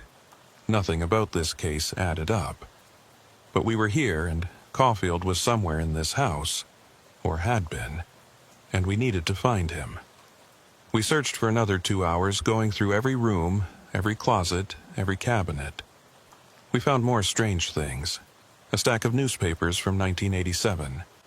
A rotary phone that still had a dial tone when Vega picked it up, even though the house had no active phone service. A calendar on the kitchen wall showing the wrong year, 2003. "This is like a museum," Vega said. "Like someone's been collecting things from different times and just leaving them here. Or the house is remembering," I said without thinking. Vega looked at me. "What?" "Nothing. Ignore me. I'm tired." But I wasn't sure it was nothing, because the more time we spent in the house, the more I felt like we weren't alone. Not in the sense that Caulfield was hiding somewhere. In the sense that the house itself was watching us, waiting for something. We left at dawn and went back to the motel. Neither of us had slept in over 24 hours, and we were starting to make mistakes. I could feel it in the way my thoughts kept drifting, in the way I'd catch myself staring at nothing, losing track of what I was doing. "We need backup," Vega said as we sat in the motel room. drinking terrible coffee and trying to stay awake. Real backup, a full tactical team, forensics, the works. And tell them what? That the house keeps changing, that rooms appear out of nowhere, they'll think we've lost it. Maybe we have. I looked at him. He was serious. You think we're imagining this? I think we're exhausted. We're stressed, and we're operating in an environment that doesn't make sense. Carbon monoxide poisoning, maybe. Or something in the water. There's got to be a rational explanation. And the cameras? The footage that went to static? He didn't have an answer for that. I pulled out my phone and started going through the photos I'd taken. The empty room with the chair. The sleeping bag. The calendar showing 2003. But as I scrolled through them, I noticed something strange. The photos were degrading. Not all of them, just the ones taken inside the house. The images were becoming grainy, pixelated like they were corrupting in real time. Vega, look at this. He leaned over and I showed him the screen. The photo of the empty room was almost unrecognizable now, just a blur of gray and white pixels. That's not normal, he said. No, it's not. I checked the other photos, same thing. Every image taken inside the house was deteriorating. Within minutes, they were completely gone, replaced by blank squares. We need to go back, I said. Are you insane? We need answers, and the only place we're going to get them is that house. Vega stared at me for a long moment. Then he sighed.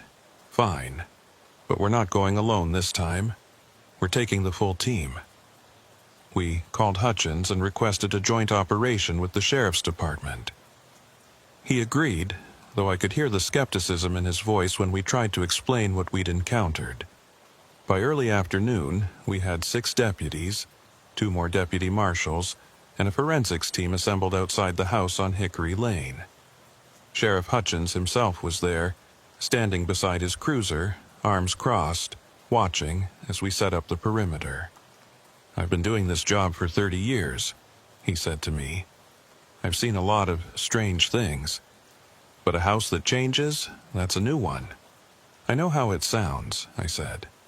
Do you? Because from where I'm standing, it sounds like you two have been working too hard and need some time off. Then come inside with us, see for yourself. He considered it, then he nodded.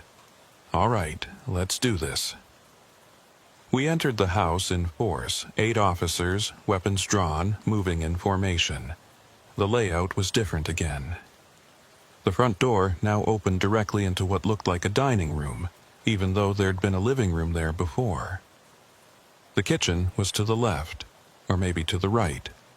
I was losing track. The hallways seemed to shift as we moved through them, turning corners that hadn't been there, leading us to rooms we'd never seen. One of the deputies, a young guy named Barrett, stopped in the middle of what we thought was the living room. This is wrong, he said. This is all wrong. What do you mean? Hutchins asked. I've been in this house before, Barrett said. 3 years ago, when Mrs. Bishop was still alive. We had a call about a suspicious person on the property. I came inside to check on her. And this isn't the same house. You're sure? Positive. The living room was bigger. The windows were on the other wall. And there was furniture. A couch, a TV, bookshelves. This room is completely different. Hutchins looked at me, and I saw the first crack in his skepticism. All right, he said slowly. Let's keep searching. But everyone stay together, no one goes off alone. We moved through the house as a group, documenting everything, taking measurements, comparing notes. The more we searched, the more discrepancies we found. Doors that led to nowhere. Windows that showed different views depending on which side of the room you looked from. A staircase that descended into what should have been the crawl space, but instead opened into another bedroom. In one of the back rooms, we found writing on the wall, carved into the drywall with something sharp. It was a single word repeated over and over, covering every surface. Leave. Leave. Leave. Leave. Leave. Leave. Who wrote this? One of the deputies asked. I don't know, I said, but I think we should listen to it. We kept searching. In what we were calling the East Wing, though I had no idea if it was actually on the east side of the house, we found another room with a chair in the center. But this time, there was something else. A file folder sitting on the seat of the chair. I approached it carefully, like it might explode. The folder was manila, worn at the edges, held together with a rubber band. I picked it up and opened it. Inside were property records for 1847 Hickory Lane. But they were wrong. The documents showed the house as having 5 bedrooms, 3 bathrooms, and over 3,000 square feet. The house we'd seen from the outside, the house on the property maps, was a single-story ranch with maybe 1,200 square feet. This doesn't match, Vega said, looking over my shoulder. I know. There were other documents in the folder. Building permits from the 1970s, showing additions being made to the house. Contractor invoices, insurance claims. But none of it matched the physical structure we were standing in. At the bottom of the pile was a photograph. Black and white, faded, showing a woman standing in front of the house. She was middle-aged, thin, with sharp features and dark eyes. On the back of the photo, written in faded ink, were the words, Eleanor Bishop, 1985. That's her, Hutchins said. That's Eleanor. I stared at the photo. There was something wrong with it, something I couldn't quite identify. And then I realized the house behind Eleanor in the photo wasn't the house we'd entered. It was bigger, darker, with more windows, more doors. It looked wrong. Sheriff, I said, you said you came into this house after Eleanor died. Do you remember what it looked like? He frowned. Like I said, I don't remember much. It was plain. Old furniture, nothing special. But you remember the layout? Not really. Why? Because I'm starting to think you were never in this house. None of us were. What are you talking about? I held up the photo. Look at this house.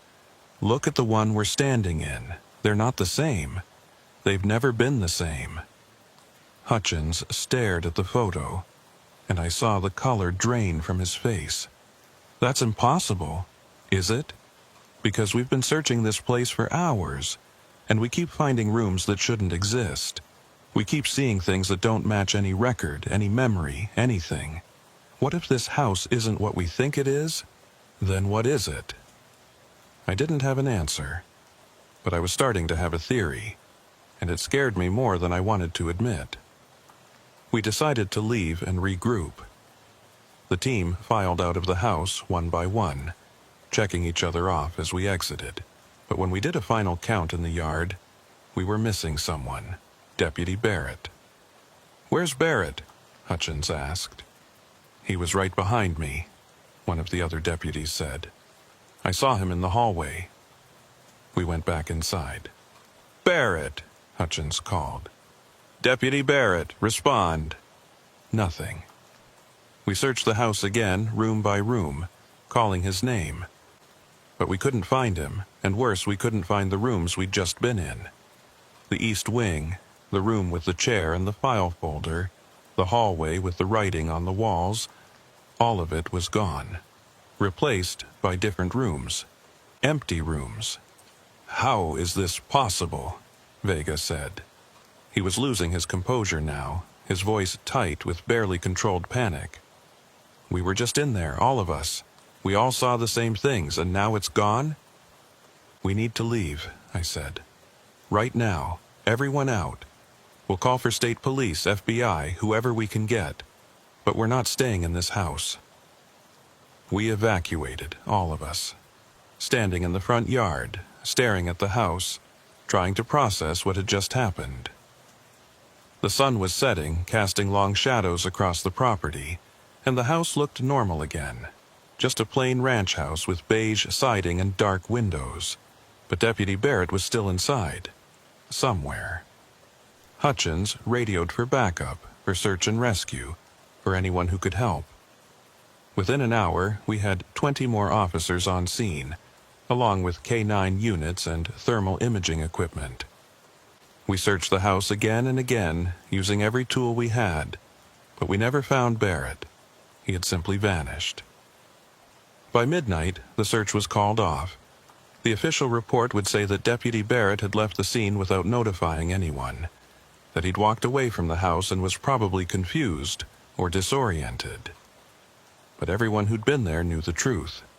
Barrett hadn't left. He'd disappeared, inside a house that shouldn't exist. Vega and I sat in the unmarked car, watching as the other officers packed up their equipment and left. The house sat there in the darkness, windows black, door closed, waiting. What happened to him? Vega asked quietly. I don't know. What is this place? I don't know that either. But I was starting to have ideas, and none of them were good. We didn't sleep that night. Couldn't. Instead, Vega and I drove back to Louisville and went straight to the county records office, which opened at 6 a.m. We were waiting at the door when the clerk arrived, badges ready, requesting every document related to 1847 Hickory Lane. The clerk, a woman in her 50s named Margaret, looked at us with tired eyes. That address again? You're the second people this week asking about that property. Second? I said. Who was the first? FBI agent, came in Monday. Said he was investigating fraud or something. Took copies of everything we had. Do you remember his name? She checked her log. Agent Deal, Daniel Deal. I looked at Vega. We both knew the FBI agents assigned to the Caulfield case, and there was no Daniel Deal on the team. Can you describe him? Vega asked. Margaret shrugged. Average height, brown hair, glasses. Looked like every other Fed who comes through here. Wore a suit, carried a briefcase, nothing special. Did he say anything else? Anything about why he was interested in the property? Not really, just that he needed the records for an investigation. He was polite, professional. I didn't think anything of it. We thanked her and took copies of everything she had. Property deeds, tax records, building permits, the works. Then we went to the Louisville field office and pulled every file related to Eleanor Bishop and the house on Hickory Lane. What we found didn't make sense. According to the property records, 1847 Hickory Lane had been owned by the Bishop family since 1968, when Thomas and Margaret Bishop purchased it from a previous owner named Harold Vance. The Bishops lived there until their deaths in the early 1990s, at which point their daughter Eleanor inherited it. She lived there alone until her death in 2019. Simple, straightforward. Except for the building permits. There were permits filed for additions to the house in 1973, 1981, 1995, and 2007. Each permit showed significant construction. New bedrooms, additional bathrooms, an expanded kitchen.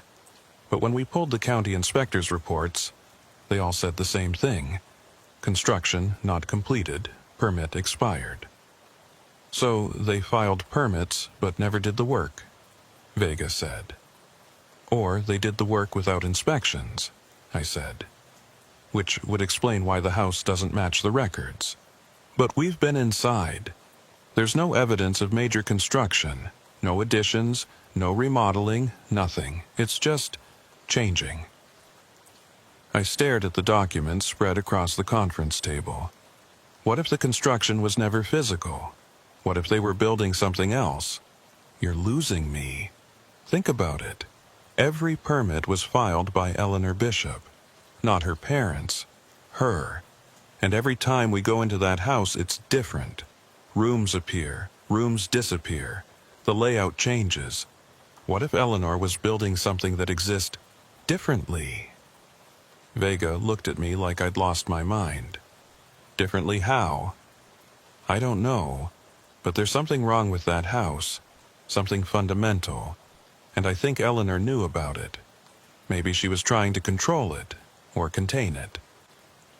We spent the rest of the day tracking down anyone who'd known Eleanor Bishop. Neighbors, delivery drivers, the mailman who'd found her body. Most people described her the same way Sheriff Hutchins had. Quiet, reclusive, unremarkable. But one neighbor, an elderly woman named Patricia Holcomb, told us something different. Eleanor was strange, Patricia said. We were sitting in her living room, a cluttered space filled with photos and knickknacks. I lived next door to her for 30 years, and I maybe spoke to her a dozen times. She didn't like visitors, didn't like anyone coming near the property. Did she ever talk about the house? I asked. Patricia nodded slowly. Once. It was back in the 90s, maybe 95 or 96.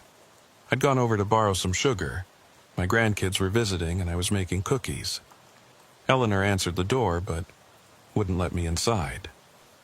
She stood in the doorway, blocking my view, like she was hiding something. And I asked her if everything was all right. She looked at me with these intense eyes and she said, "The house is awake." Just like that. The house is awake. I felt a chill run down my spine. What did she mean by that? I don't know. I thought maybe she was losing it, going senile. But then she said something else. She said, "It's been awake since 1973, and I'm the only one who knows how to keep it calm." Did you report this to anyone? Why would I? She wasn't hurting anyone. She was just an eccentric old woman living alone. I figured she was talking about, I don't know, the house settling or something. Old houses make noises. You get attached to them, start thinking of them as alive. It happens.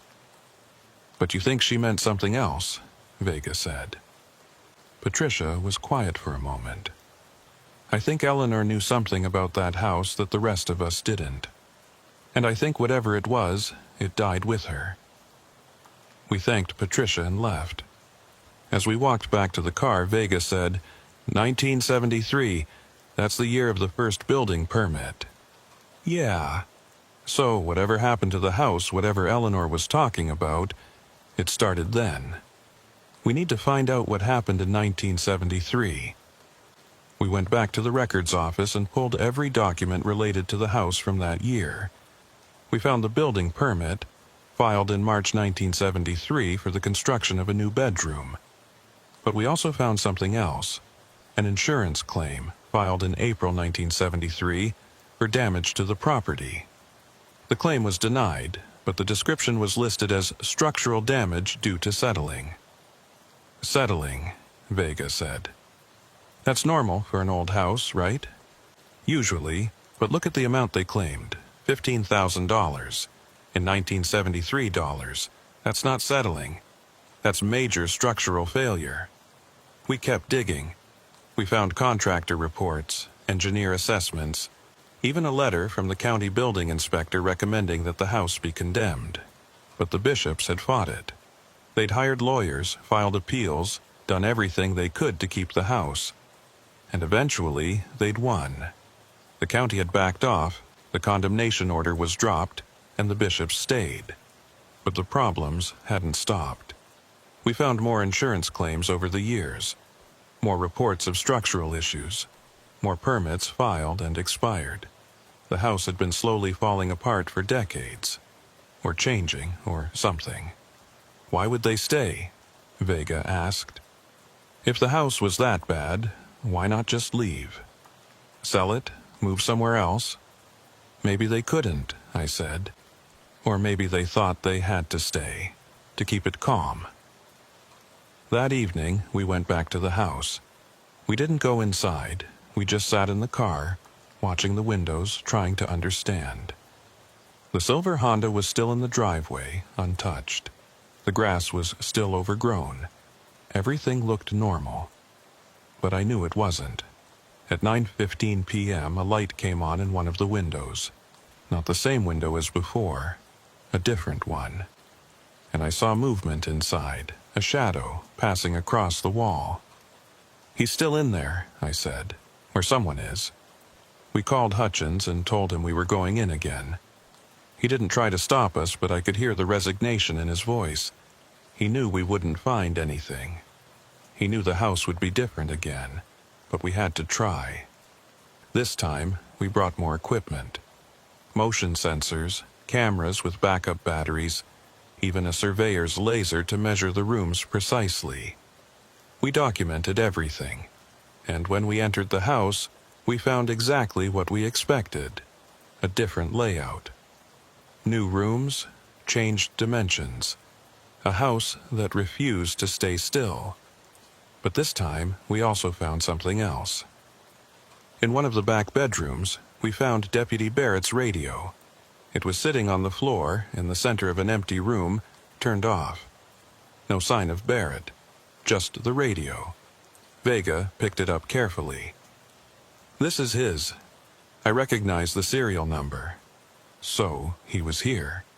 But where is he now? We searched for another 2 hours, but we didn't find Barrett. We didn't find Raymond Caulfield. We didn't find anything except more empty rooms, more impossible architecture. More evidence that the house was something we didn't understand. At some point during the search, Vega stopped in the middle of a hallway.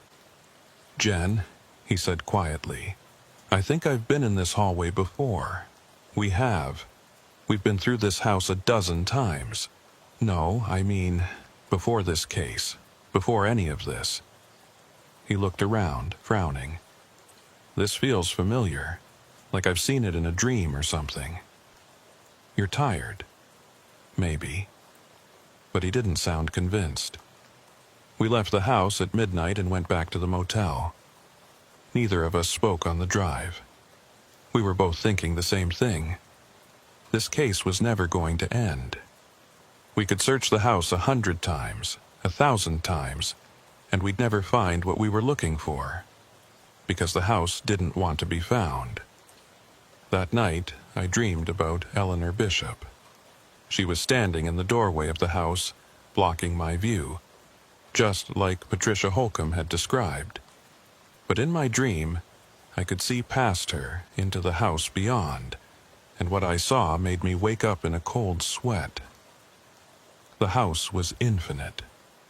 Rooms stretching into darkness, hallways that never ended, doors that opened into more doors. And somewhere in that infinite space I could hear footsteps. Dozens of them. Hundreds. All moving, all searching, all lost. When I woke up, Vega was calling. "We got a hit on Raymond Caulfield," he said. "Credit card transaction, gas station in Tennessee 2 hours ago."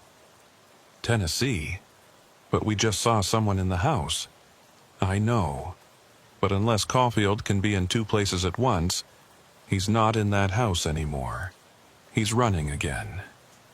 We left Harrodsburg that morning, following the trail to Tennessee. The case continued, taking us through 3 more states, 6 more weeks of searching. We eventually found Caulfield in Arkansas, holed up in a motel, and took him into custody without incident. The case was closed. The fugitive was caught.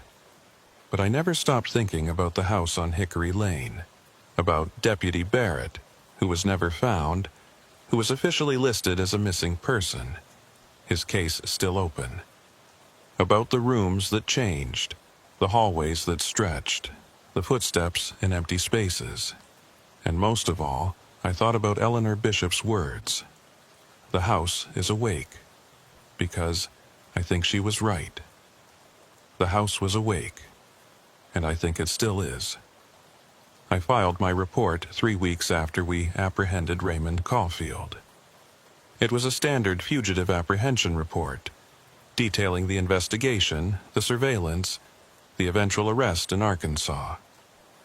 I included every detail that mattered for the case file: witness statements, credit card transactions, the timeline of Caulfield's movements, but I left out everything about the house on Hickory Lane. I told myself it wasn't relevant. Caulfield hadn't been in the house when we found him. Whatever had happened there, whatever we'd experienced, didn't impact the case. The fugitive was caught. The warrant was served. That's all that mattered. But that's not why I left it out. I left it out because I knew no one would believe it. And because I wasn't sure I believed it myself anymore. Vega and I never talked about the house after we left Harrodsburg. Not officially. We'd reference it in passing sometimes, usually late at night when we were on surveillance for a different case, but we never went into detail. It was like we'd made an unspoken agreement to let it go, to pretend it had never happened. But I couldn't let it go, not completely. I started doing research in my spare time. Nothing official, just personal curiosity. I pulled property records for houses across the country, looking for similar patterns. Houses with unusual building permits, houses where people had disappeared. Houses that didn't match their descriptions. I found more than I expected. There were dozens of cases, maybe hundreds. Houses that were bigger on the inside than the outside. Houses where the layout changed depending on who was looking at it. Houses where people went missing and were never found. Most of the reports were dismissed as pranks or hoaxes or misunderstandings. But I knew better. I'd seen it myself. I found one case in particular that caught my attention. A house in Oregon, built in 1971, where a family of 4 had disappeared in 1978.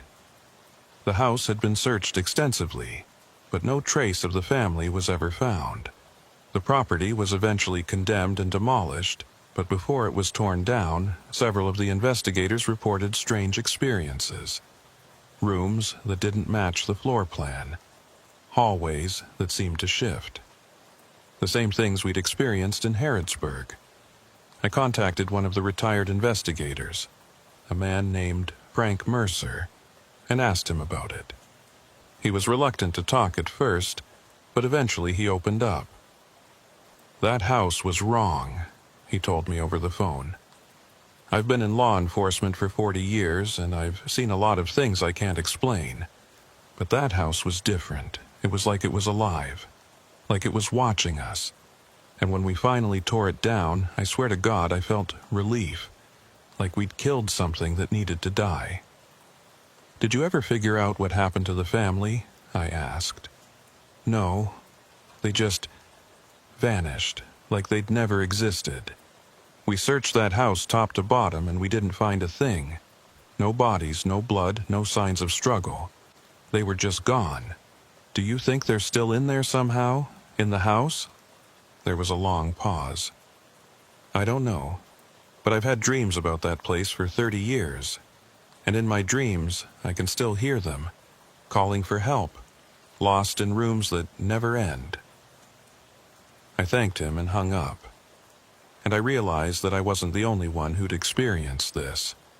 There were others, dozens of them, maybe more, all of them haunted by houses that shouldn't exist. I tried to find more information about 1847 Hickory Lane, but there wasn't much. The house was still standing, still listed in the county records as vacant. No one had tried to sell it. No one had gone back inside. It just sat there, waiting. I thought about Deputy Barrett sometimes, about where he might be, if he was still alive, if he was trapped somewhere in those infinite hallways, searching for a way out that didn't exist. The thought kept me up at night. 6 months after we closed the Caulfield case, I got a call from Sheriff Hutchins. He sounded tired, older than I remembered. "Marshal Reeves," he said. "I thought you should know. We had another incident at the house on Hickory Lane." My stomach dropped. What happened? A couple of teenagers broke in last week. Said they wanted to explore the abandoned house. One of them came back out 3 hours later, hysterical. The other one didn't come out at all. "Did you search the house?" "Yeah, spent 2 days going through it. Didn't find anything. The kid said his friend went down a hallway and just Disappeared. Said the hallway kept getting longer and longer, and then his friend was gone. What did you put in the report? Runaway? What else could I put? No one would believe the truth. Have you thought about condemning the property? Tearing it down? We tried, filed the paperwork, but the county won't approve it. They say the house is structurally sound, that there's no reason to demolish it, and without probable cause, we can't force it. So it just stays there. Yeah, it just stays there. He paused. Marshal, I need to ask you something. Do you remember what the inside of that house looked like? The layout? I'm not sure anymore. Me neither. I've been trying to remember, trying to write down what I saw. But every time I think I have it, the details slip away. It's like my brain won't hold on to the information. I know what you mean. What do you think it is, that house? I didn't have an answer, not one that made sense. I don't know, Sheriff. But I think Eleanor Bishop was right. I think the house is awake, and I don't think it's going to sleep anytime soon. We hung up, and I sat there in my apartment, staring at the wall, thinking about the house. About the rooms that changed, about the people who disappeared, about the infinite hallways that existed somewhere between the walls. I pulled out the file I'd been keeping, my personal file, not the official one. It contained everything I'd found about 1847 Hickory Lane and similar houses. Newspaper clippings, property records, interview notes. I'd been collecting it all, trying to make sense of it, trying to find a pattern. But there was no pattern. Or, if there was, I couldn't see it. I thought about going back to Harrodsburg, about walking into that house one more time and trying to find Barrett, trying to understand what was happening. But I knew I wouldn't, because I was afraid that if I went back, I wouldn't come out either. That I'd become another person lost in those endless rooms, wandering forever, searching for an exit that didn't exist. So I closed the file and put it away, and I tried to forget. But I couldn't forget. Not completely. Because every time I closed my eyes, I saw that house. I saw the hallways stretching into darkness. I heard the footsteps echoing through empty rooms, and I wondered how many people were trapped in there, walking through spaces that shouldn't exist, looking for a way home. A year after the case closed, I got a letter in the mail.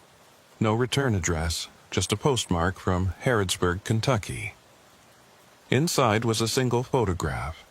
It showed the house on Hickory Lane, taken from the street. But there was something wrong with it. The windows were different. The door was in a different place. Even the roof looked wrong, like the house had changed again. On the back of the photograph, written in neat handwriting, was a single sentence: "I'm still here." I don't know who sent it. I don't know if it was Barrett or one of the teenagers who disappeared, or someone else entirely. But I kept the photograph. I taped it to the wall next to my desk where I'd see it every day. A reminder that some cases never close, some mysteries never get solved, and some houses never let go of the people who enter them. Vega left the Marshal Service 6 months ago. He didn't give a reason, just turned in his badge and walked away. I tried to call him a few times, but he never answered. The last message I got from him was a text, sent at 2 in the morning. I keep dreaming about that house. I can't make it stop. I wanted to tell him I understood. I wanted to tell him that I had the same dreams, that I saw the same hallways, that I heard the same footsteps. But I didn't respond, because I didn't know what to say. I'm still with the service, still tracking fugitives, still serving warrants, still doing the job.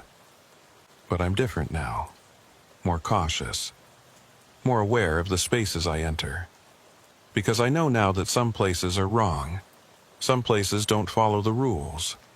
And once you've seen a place like that, once you've walked through rooms that change and hallways that stretch forever, you can't unsee it. I still have the photograph on my wall. And sometimes, late at night when I'm alone in the office, I look at it and wonder. Is Deputy Barrett still in there? Is he still walking through those infinite rooms, searching for a way out? Is he still alive? I don't know. And I don't think I ever will. Because some questions don't have answers. Some cases don't have closures. And some houses are meant to stay mysterious. Last week, I got another call from Harrodsburg. Not from Hutchins this time, but from a real estate agent. She said she had a client interested in buying the property at 1847 Hickory Lane. She wanted to know if there were any legal issues with the house, any reason why the sale couldn't go through. I told her the truth. There were no legal issues. The house was clean, free and clear. But I also told her something else. I told her that anyone who buys that house should be very, very careful, because the house is awake, and it's always watching. She laughed. She thought I was joking. I wasn't. The sale went through 2 weeks ago. A young couple bought the house for $30,000, which is cheap even for rural Kentucky. They said they were going to renovate it, turn it into their dream home. I saw their photo in the local paper, standing in front of the house, smiling, holding hands. I hope they're careful. I hope they pay attention to the rooms. I hope they notice when the layout changes, when the hallways get longer, when the doors lead to places that shouldn't exist. But I don't think they will, because most people don't notice these things. Most people walk through their homes every day and never realize that the walls are shifting, that the rooms are rearranging themselves, that the house is alive. Most people don't notice until it's too late. I keep the photograph on my wall, and every morning I look at it and remember. I remember the rooms that changed, the hallways that stretched forever, the footsteps in empty spaces, the people who disappeared. And I remember Deputy Barrett's last words, crackling over the radio just before we lost contact. The house is bigger than I thought. I can't find the exit. It keeps moving. God, it keeps moving. We never heard from him again. The house on Hickory Lane is still there, still waiting, still awake, and somewhere inside, in rooms that don't exist on any map, in hallways that stretch into infinity, people are walking, searching, lost, and they always will be, because the house never sleeps, and it never lets go. I close my eyes, and I see those hallways. I hear those footsteps. And I know, somewhere deep in the back of my mind, that one day I'll go back. I'll walk through that door one more time. I'll search those rooms. I'll follow those corridors into the darkness. And maybe I'll find Barrett. Maybe I'll find the others. Maybe I'll find a way to put them to rest. Or maybe I'll become one of them, another lost soul, wandering through infinite space, searching for an exit that doesn't exist. I don't know, and that's what scares me most. Because with the house on Hickory Lane, you never know. You never know if you're going to find what you're looking for. You never know if you're going to make it out. You never know if the house will let you leave. All you know is that once you go in, once you walk through that door and into those shifting rooms, you're part of it, forever. The house is awake, and it's waiting. It's always waiting. The call came in at 11:43 p.m. on a Tuesday in March. A man had walked into the federal building in downtown Chicago, approached the security desk, and calmly announced that he was turning himself in. He said his name was Michael Dreyer, that he was wanted on federal charges, and that he was tired of running. Security called us immediately. That's protocol when someone surrenders voluntarily. US Marshals handle the intake, verify the warrant, process the arrest. Usually it's straightforward. Usually it takes about an hour.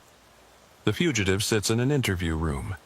We run their information through the system, confirm their identity, and transport them to the appropriate facility. This case took 14 hours. And by the end of it, I wasn't sure we'd arrested the right person. or any person at all. My name is Deputy US Marshal Robert Klein, and I've been with the service for 13 years. 13 years of tracking people who don't want to be found, of serving warrants at dawn, of standing outside motel rooms and abandoned warehouses waiting for someone to make a mistake.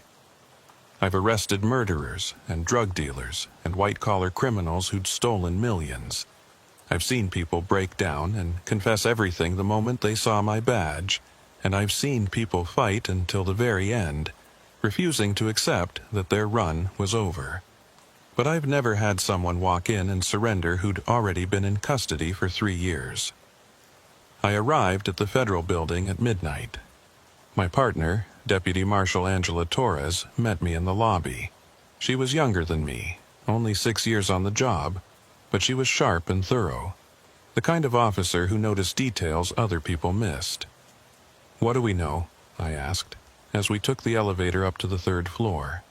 "White male, mid-40s, says his name is Michael Dreyer. No ID on him, no wallet, no phone, nothing.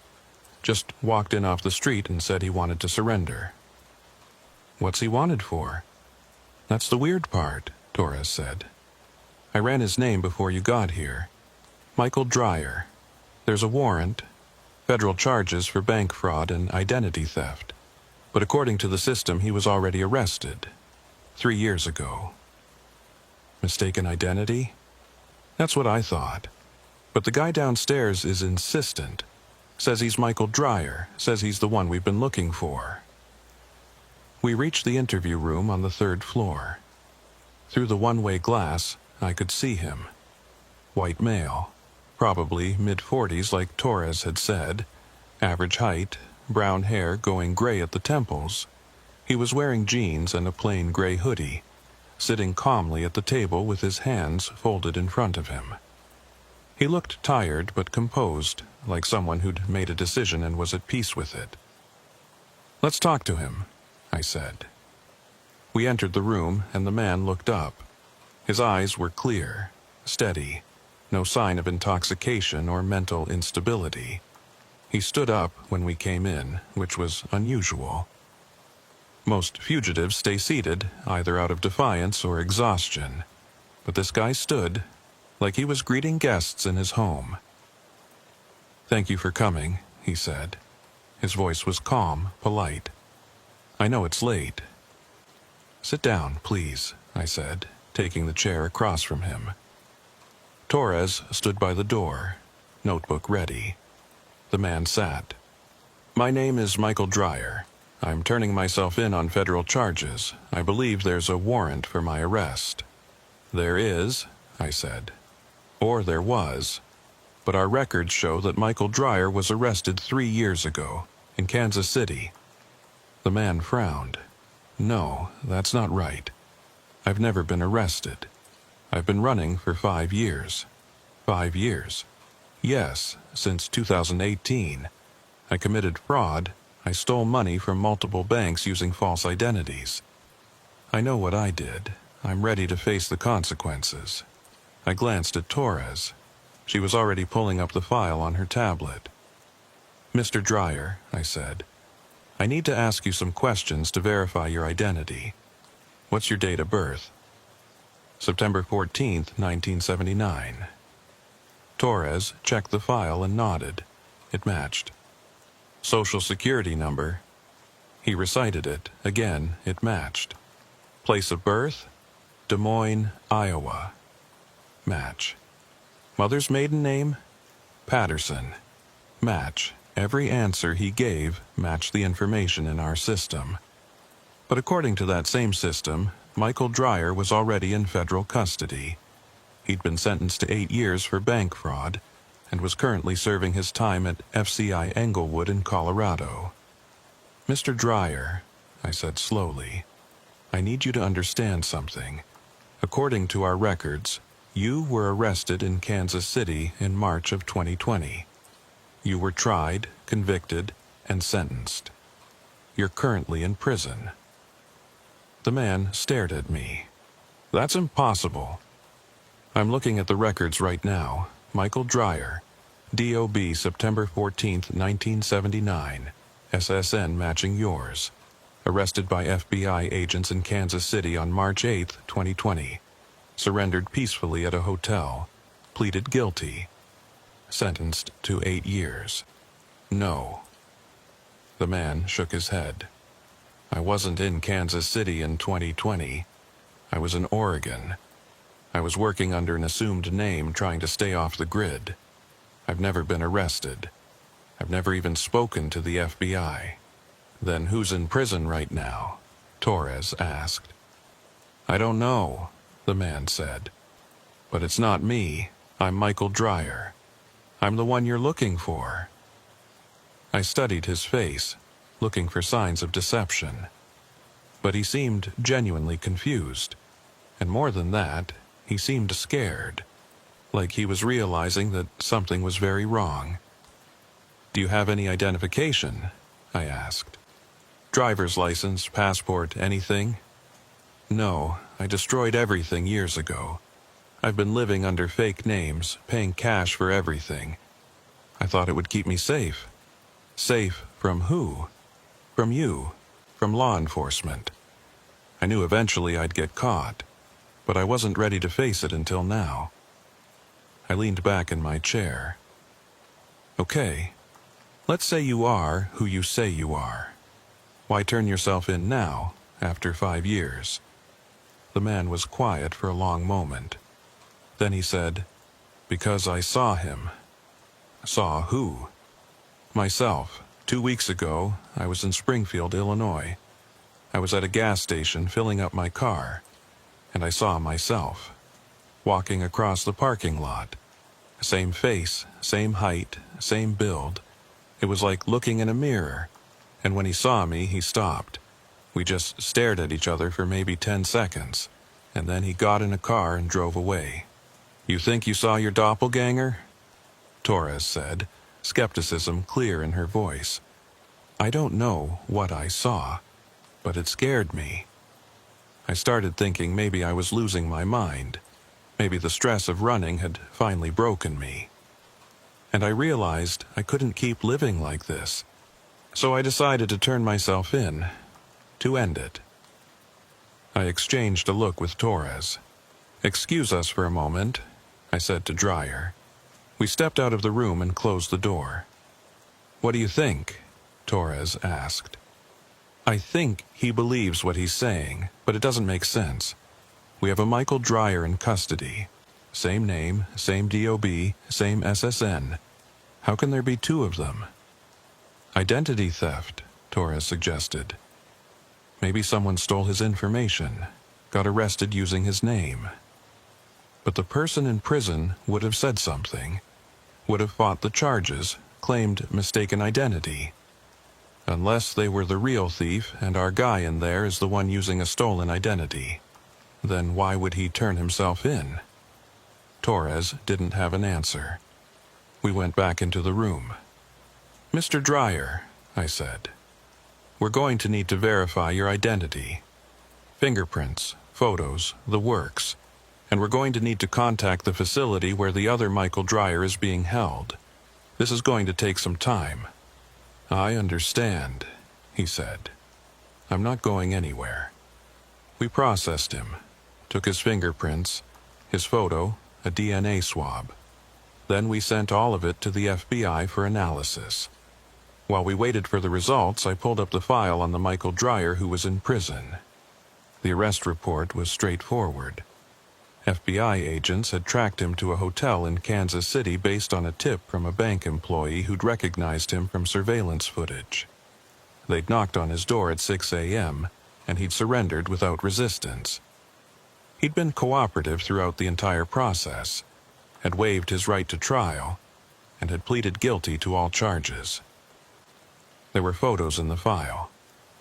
Mugshots, taken the day of his arrest. I pulled them up on the screen and compared them to the photos we'd just taken of the man in the interview room. They were identical, not similar. Not close. Identical. Same face, same hair, same slight scar above the left eyebrow. Even the expression was the same. Tired, resigned, like someone who'd accepted their fate. Torres, I said quietly. Look at this. She came over and looked at the screen. I watched her face change as she realized what she was seeing. That's the same person. Yeah. How is that possible? I don't know. The fingerprint results came back an hour later. The prints from the man in the interview room matched the prints on file for Michael Dreyer. They also matched the prints taken from the Michael Dreyer in prison 3 years ago. This is wrong, Torres said, staring at her tablet. The system must have glitched, or someone entered the data incorrectly. Both sets of prints can't belong to the same person, I agreed. It's biologically impossible. So, what do we do? I thought about it. We need to talk to the other Michael Dreyer, the one in prison. See what he has to say about this. We called FCI Englewood. It was 2 a.m, but the duty officer was helpful.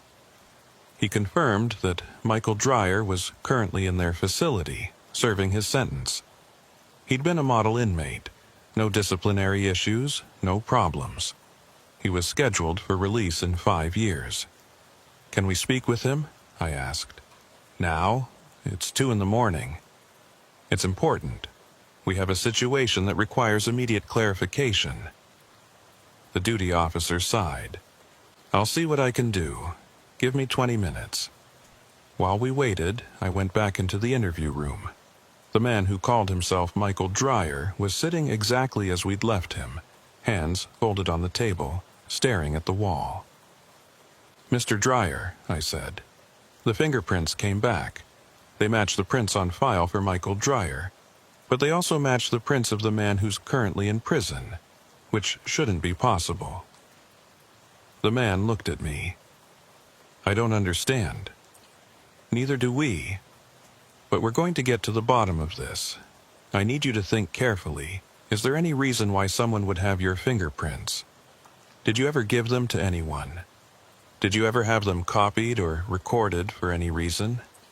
No. I mean, not beyond the normal things. I had fingerprints taken when I got my driver's license, I think. But that was years ago, before any of this started.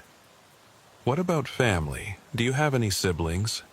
A brother, younger, but we haven't spoken in years, and we're not twins or anything. We don't even look alike.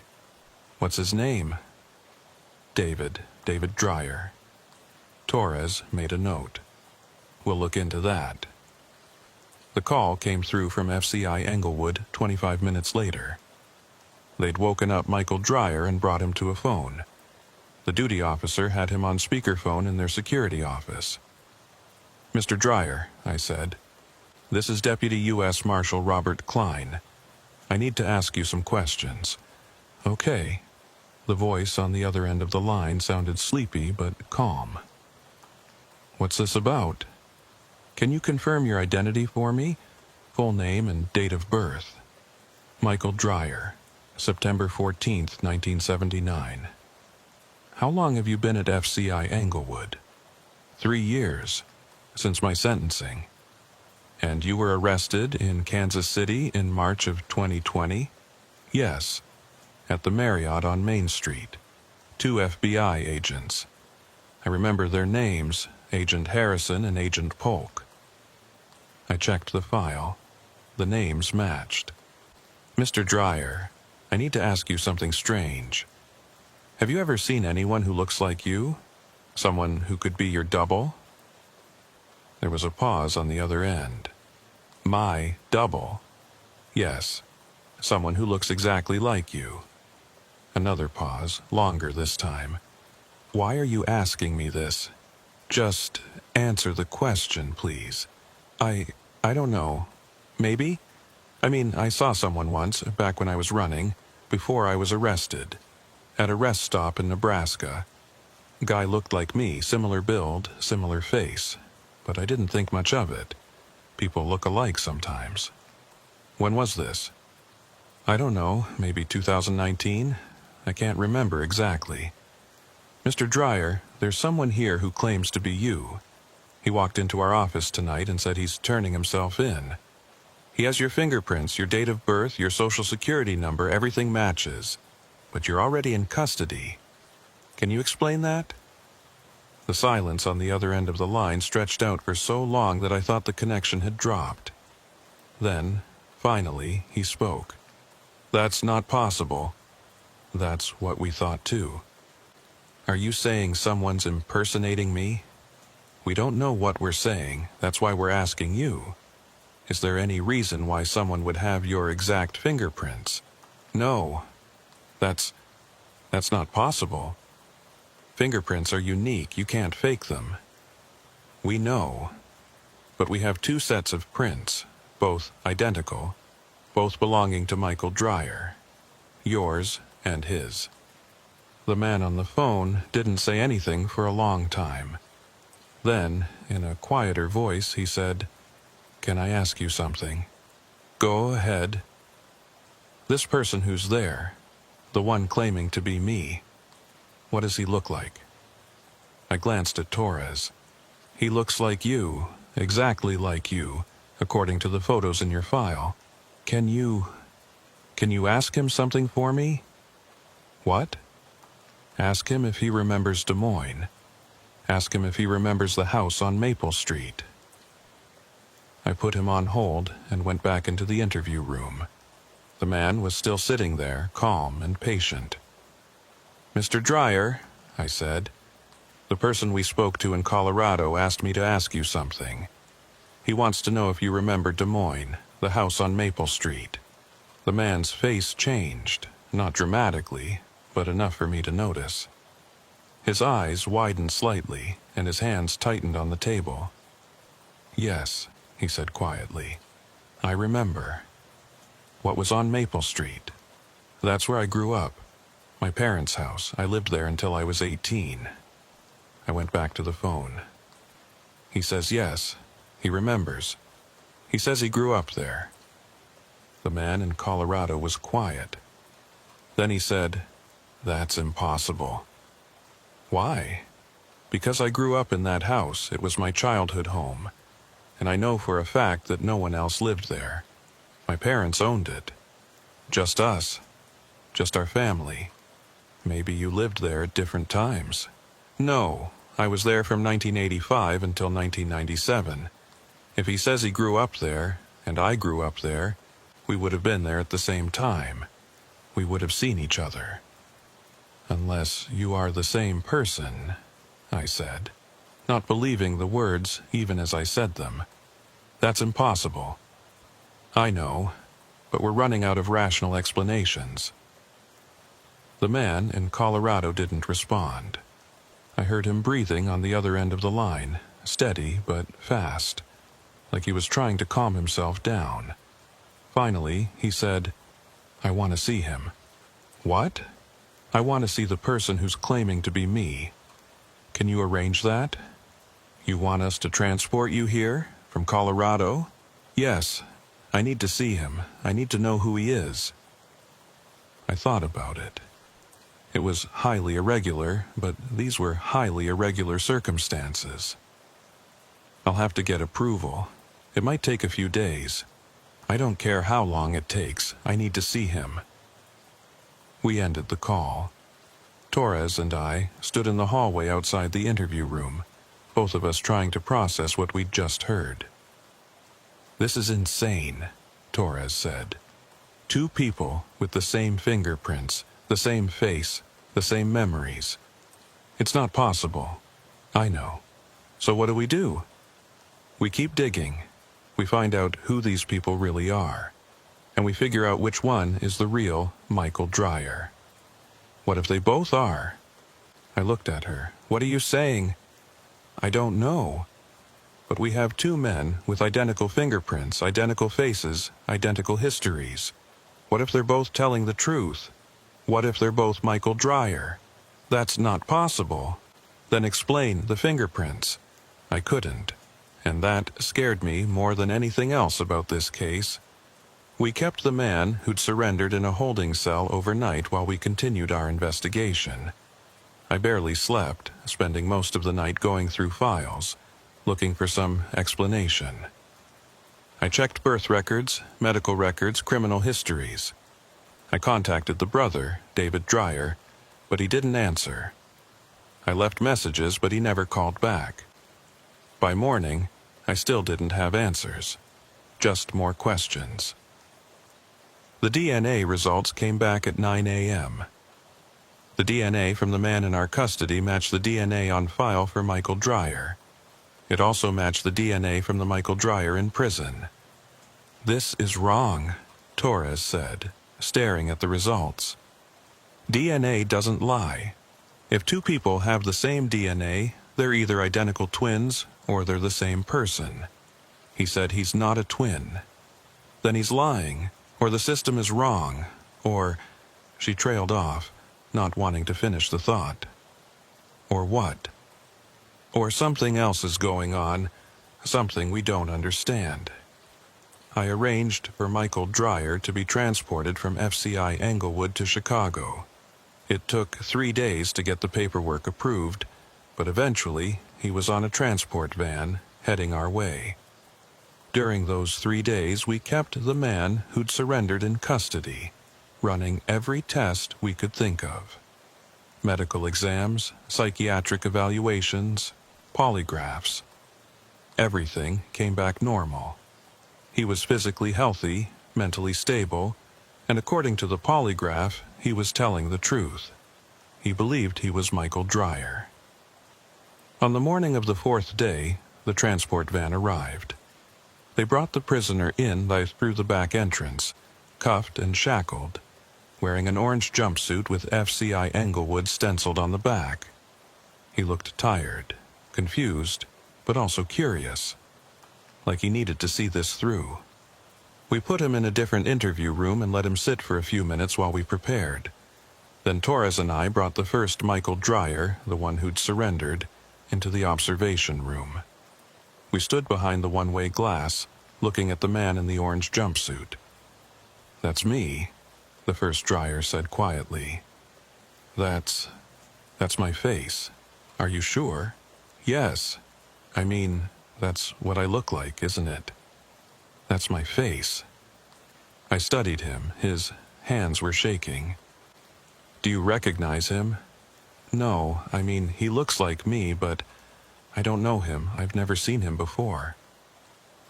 We brought the two men into the same room, face to face, identical in every way. Same height, same build, same face, same scar above the left eyebrow. They sat across from each other, staring, neither one speaking. Finally, the one in the jumpsuit said, "Who are you?" "I'm Michael Dreyer," the first one said. "Who are you?" "I'm Michael Dreyer." They stared at each other. The silence in the room was suffocating. "This is impossible," the one in the jumpsuit said. "You can't be me. I'm me. I am you. No, you're not. You're someone else. Someone pretending." "I'm not pretending. I'm Michael Dreyer. I grew up on Maple Street in Des Moines. My mother's name was Patricia. My father's name was Richard. I had a brother named David. I went to Lincoln High School. I worked at First National Bank before I started stealing. I know everything about Michael Dreyer because I'm Michael Dreyer." The one in the jumpsuit shook his head. "So am I.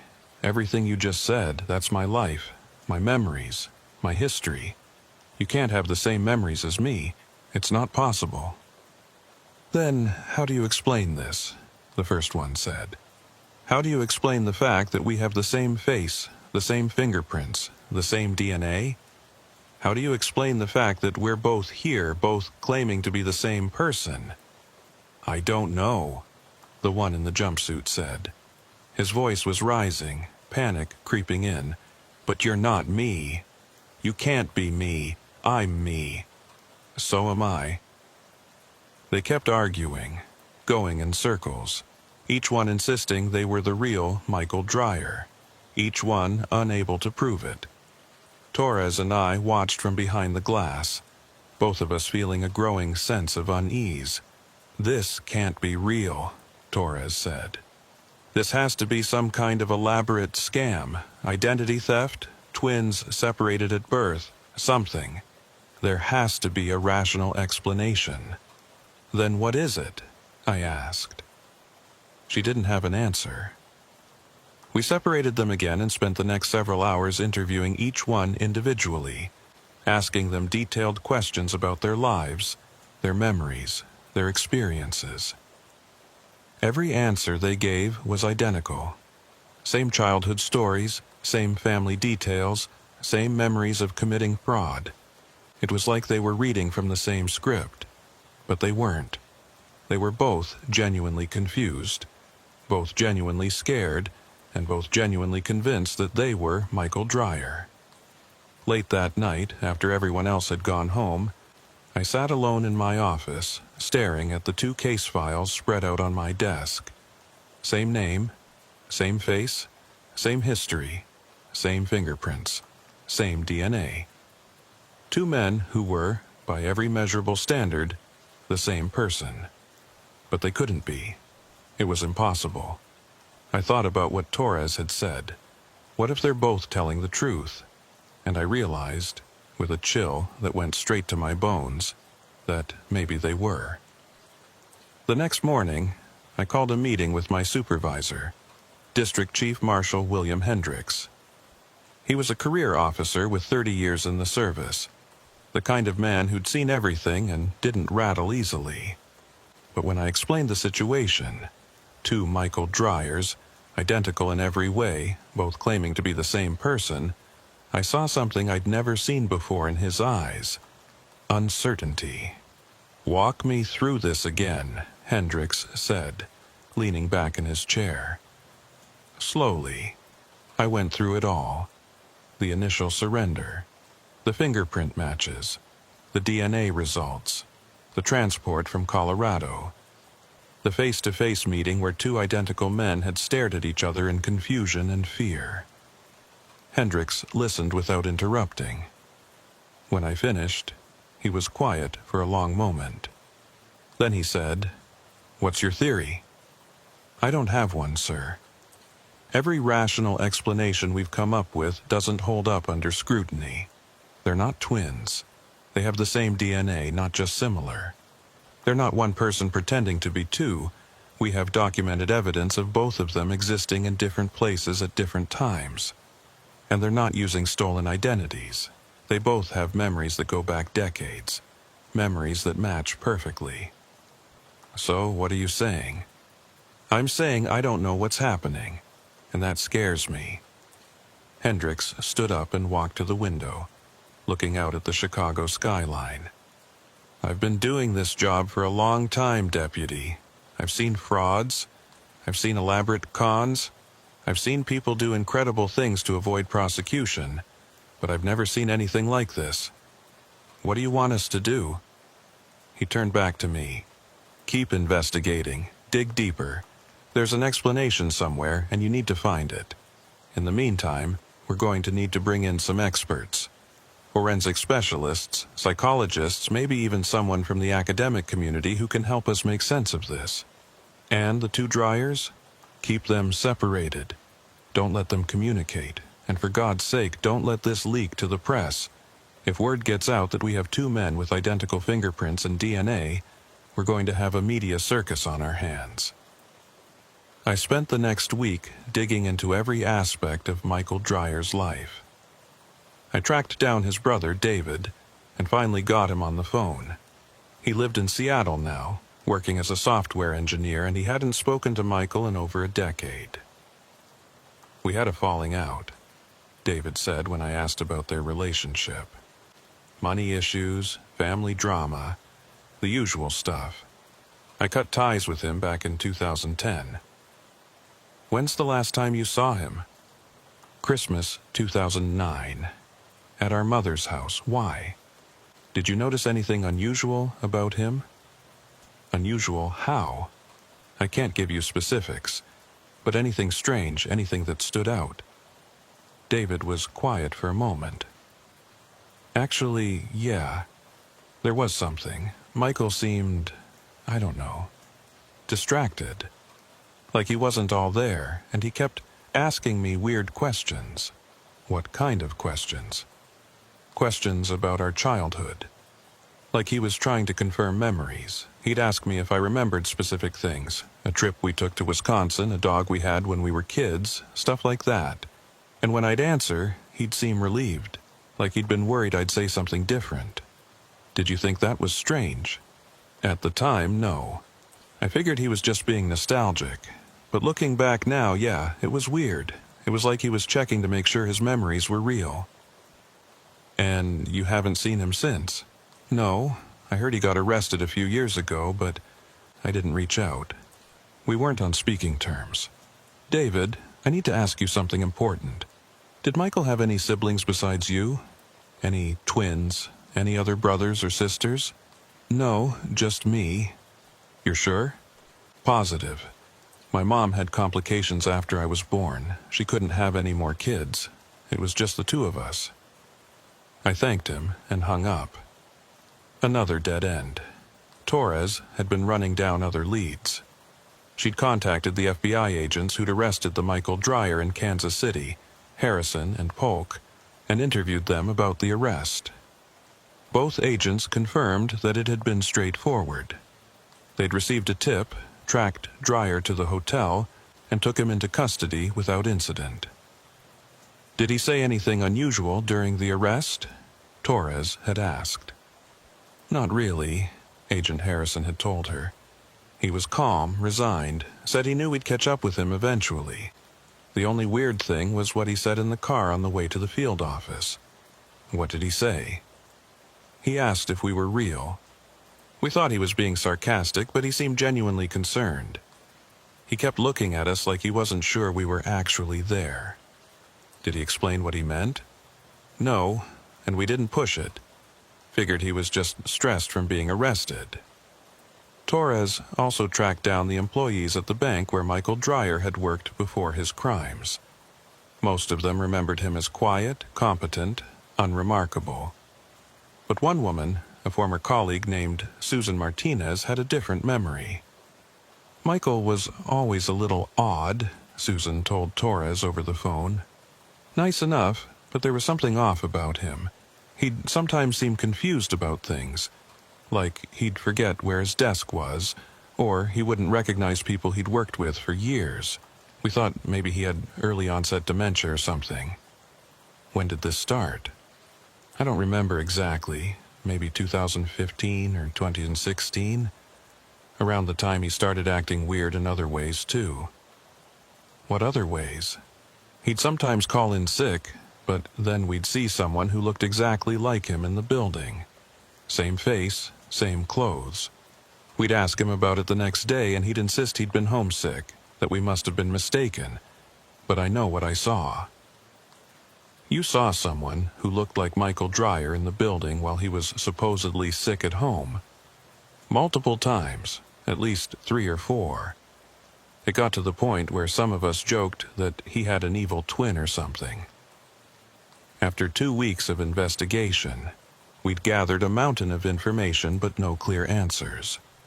We had 2 men who were genetically identical, who had identical fingerprints, who shared the same memories.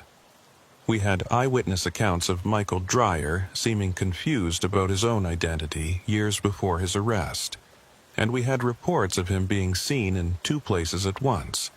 None of it made sense. I decided to bring in an outside expert. Dr. Sarah Brennan was a forensic psychologist who'd consulted with law enforcement on several high-profile cases. She specialized in identity disorders and false confessions. If anyone could make sense of this, it was her. Dr. Brennan arrived on a Monday morning and spent the entire day interviewing both Michael Dreyer separately. She ran them through a battery of psychological tests, cognitive assessments, and memory evaluations. At the end of the day, she sat down with me and Torres in my office. "Well," I asked, "what's your assessment?" Dr. Brennan looked troubled. "I've never seen anything like this. Both men are psychologically sound. No signs of dissociative identity disorder, no evidence of psychosis or delusion. They're both of above-average intelligence with excellent memory recall. and they both genuinely believe they are Michael Dreyer. So, what's your explanation? I don't have one, at least not one that makes sense within our current understanding of psychology and identity. The only conclusion I can draw is that somehow both of these men have the same consciousness, the same sense of self. It's as if the identity of Michael Dreyer exists in two separate bodies simultaneously. That's not possible, Torres said. I know, but I can't find any other explanation that fits the evidence. What about folie à deux? I suggested. Shared delusion. I considered that, but folie à deux requires prolonged contact between the individuals, usually in isolation from others. These two men have never met before, as far as we can determine. They couldn't have developed a shared delusion independently. Then what are we dealing with? Dr. Brennan shook her head. I don't know, but I can tell you this. Both of these men are terrified. They're experiencing something that shouldn't be possible, and they don't understand it any more than we do. That night, I stayed late at the office, reviewing everything we had. Case files, interview transcripts, forensic reports, psychological assessments. I was looking for something, anything, that might provide a clue. Around midnight, I found it. I was going through the financial records, tracking the fraudulent transactions that Michael Dreyer had made over the years. There were dozens of them spread across multiple states, using various false identities. But when I plotted them on a timeline, I noticed something strange. There were overlaps. Times when transactions were made in two different states on the same day, sometimes within hours of each other. A purchase in California at 10 a.m., another in Nevada at 2 p.m. Distances that would be impossible to cover in that time frame. I pulled up the surveillance footage from some of the banks where the transactions had occurred. And there he was, Michael Dreyer, walking up to ATMs, making withdrawals, using fake IDs. But the timestamps didn't work. He couldn't have been in both places at once, unless there were two of him, which should have been impossible. I called Torres. I found something. Come to the office, now. She arrived 20 minutes later, and I showed her what I'd discovered. We spent the next 3 hours going through every transaction, every piece of surveillance footage, every credit card statement. And the pattern was undeniable. Michael Dreyer had been in two places at once, not just recently, for years, since at least 2015. How is this possible? Torres asked. I don't know, but it explains why he was so successful at evading capture. The FBI was chasing one person, but there were two of him, maybe more. More? Think about it. If there can be two Michael Dryers, why not 3 or 4? How many versions of him could be out there? Torres looked sick. We need to tell Hendricks. We briefed Hendricks the next morning. To his credit, he didn't dismiss our findings. He listened carefully, studied the evidence, and then made a decision. We need to expand this investigation, he said. I want you to check every database we have access to. DMV records, passport applications, employment histories. Look for any other instances of Michael Dreyer appearing in multiple places at once. If there are more of him out there, we need to find them. We spent the next week doing exactly that. And what we found was disturbing. There were at least 6 documented instances of Michael Dreyer being in 2 places simultaneously. A driver's license photo taken in Iowa on the same day he'd renewed a different license in Missouri. Employment records showing him working 2 different jobs in 2 different cities on the same day. Security footage from airports showing him boarding flights to different destinations at the same time. This has been going on for years, Torres said, staring at the evidence spread across the conference table. Since at least 2015, maybe earlier. How did no one notice? Because no one was looking, I said. The system isn't designed to catch something like this. When someone's fingerprints match, we assume it's the same person. We don't check to see if that person was also somewhere else at the same time. But now we know, so what do? We find out how many there are. We created a task force, pulling in agents from multiple federal agencies. The FBI, Secret Service, Homeland Security, everyone who might have information about Michael Dreyer or his crimes. We set up a command center and started mapping out every known instance of him appearing anywhere in the country. The map was terrifying. Dozens of sightings, scattered across the United States, all occurring simultaneously. It was like Michael Dreyer was everywhere at once. And then we made another discovery. One of the FBI agents on the task force, a woman named Chen, was running database searches for any open cases involving identity fraud. She found something that made her call me immediately. "Deputy Klein, you need to see this," she said. I went to her desk, and she showed me a case file. It was from 2013, 6 years before the first official arrest of Michael Dreyer. A man had been found dead in a hotel room in St. Louis, apparent suicide. The body had been badly decomposed by the time it was discovered, but the identification in the wallet said Michael Dreyer. "Did they confirm the identity?" I asked. "Fingerprints matched, DNA matched. It was officially ruled a suicide. Case closed." "So there was a third one, and he's dead." "Maybe. Or maybe there are more, and this is just the first one who died." I felt cold. "Run a search. I want to know if there are any other deaths connected to the name Michael Dreyer." She ran the search. The results came back an hour later. 7 deaths. All listed as Michael Dreyer.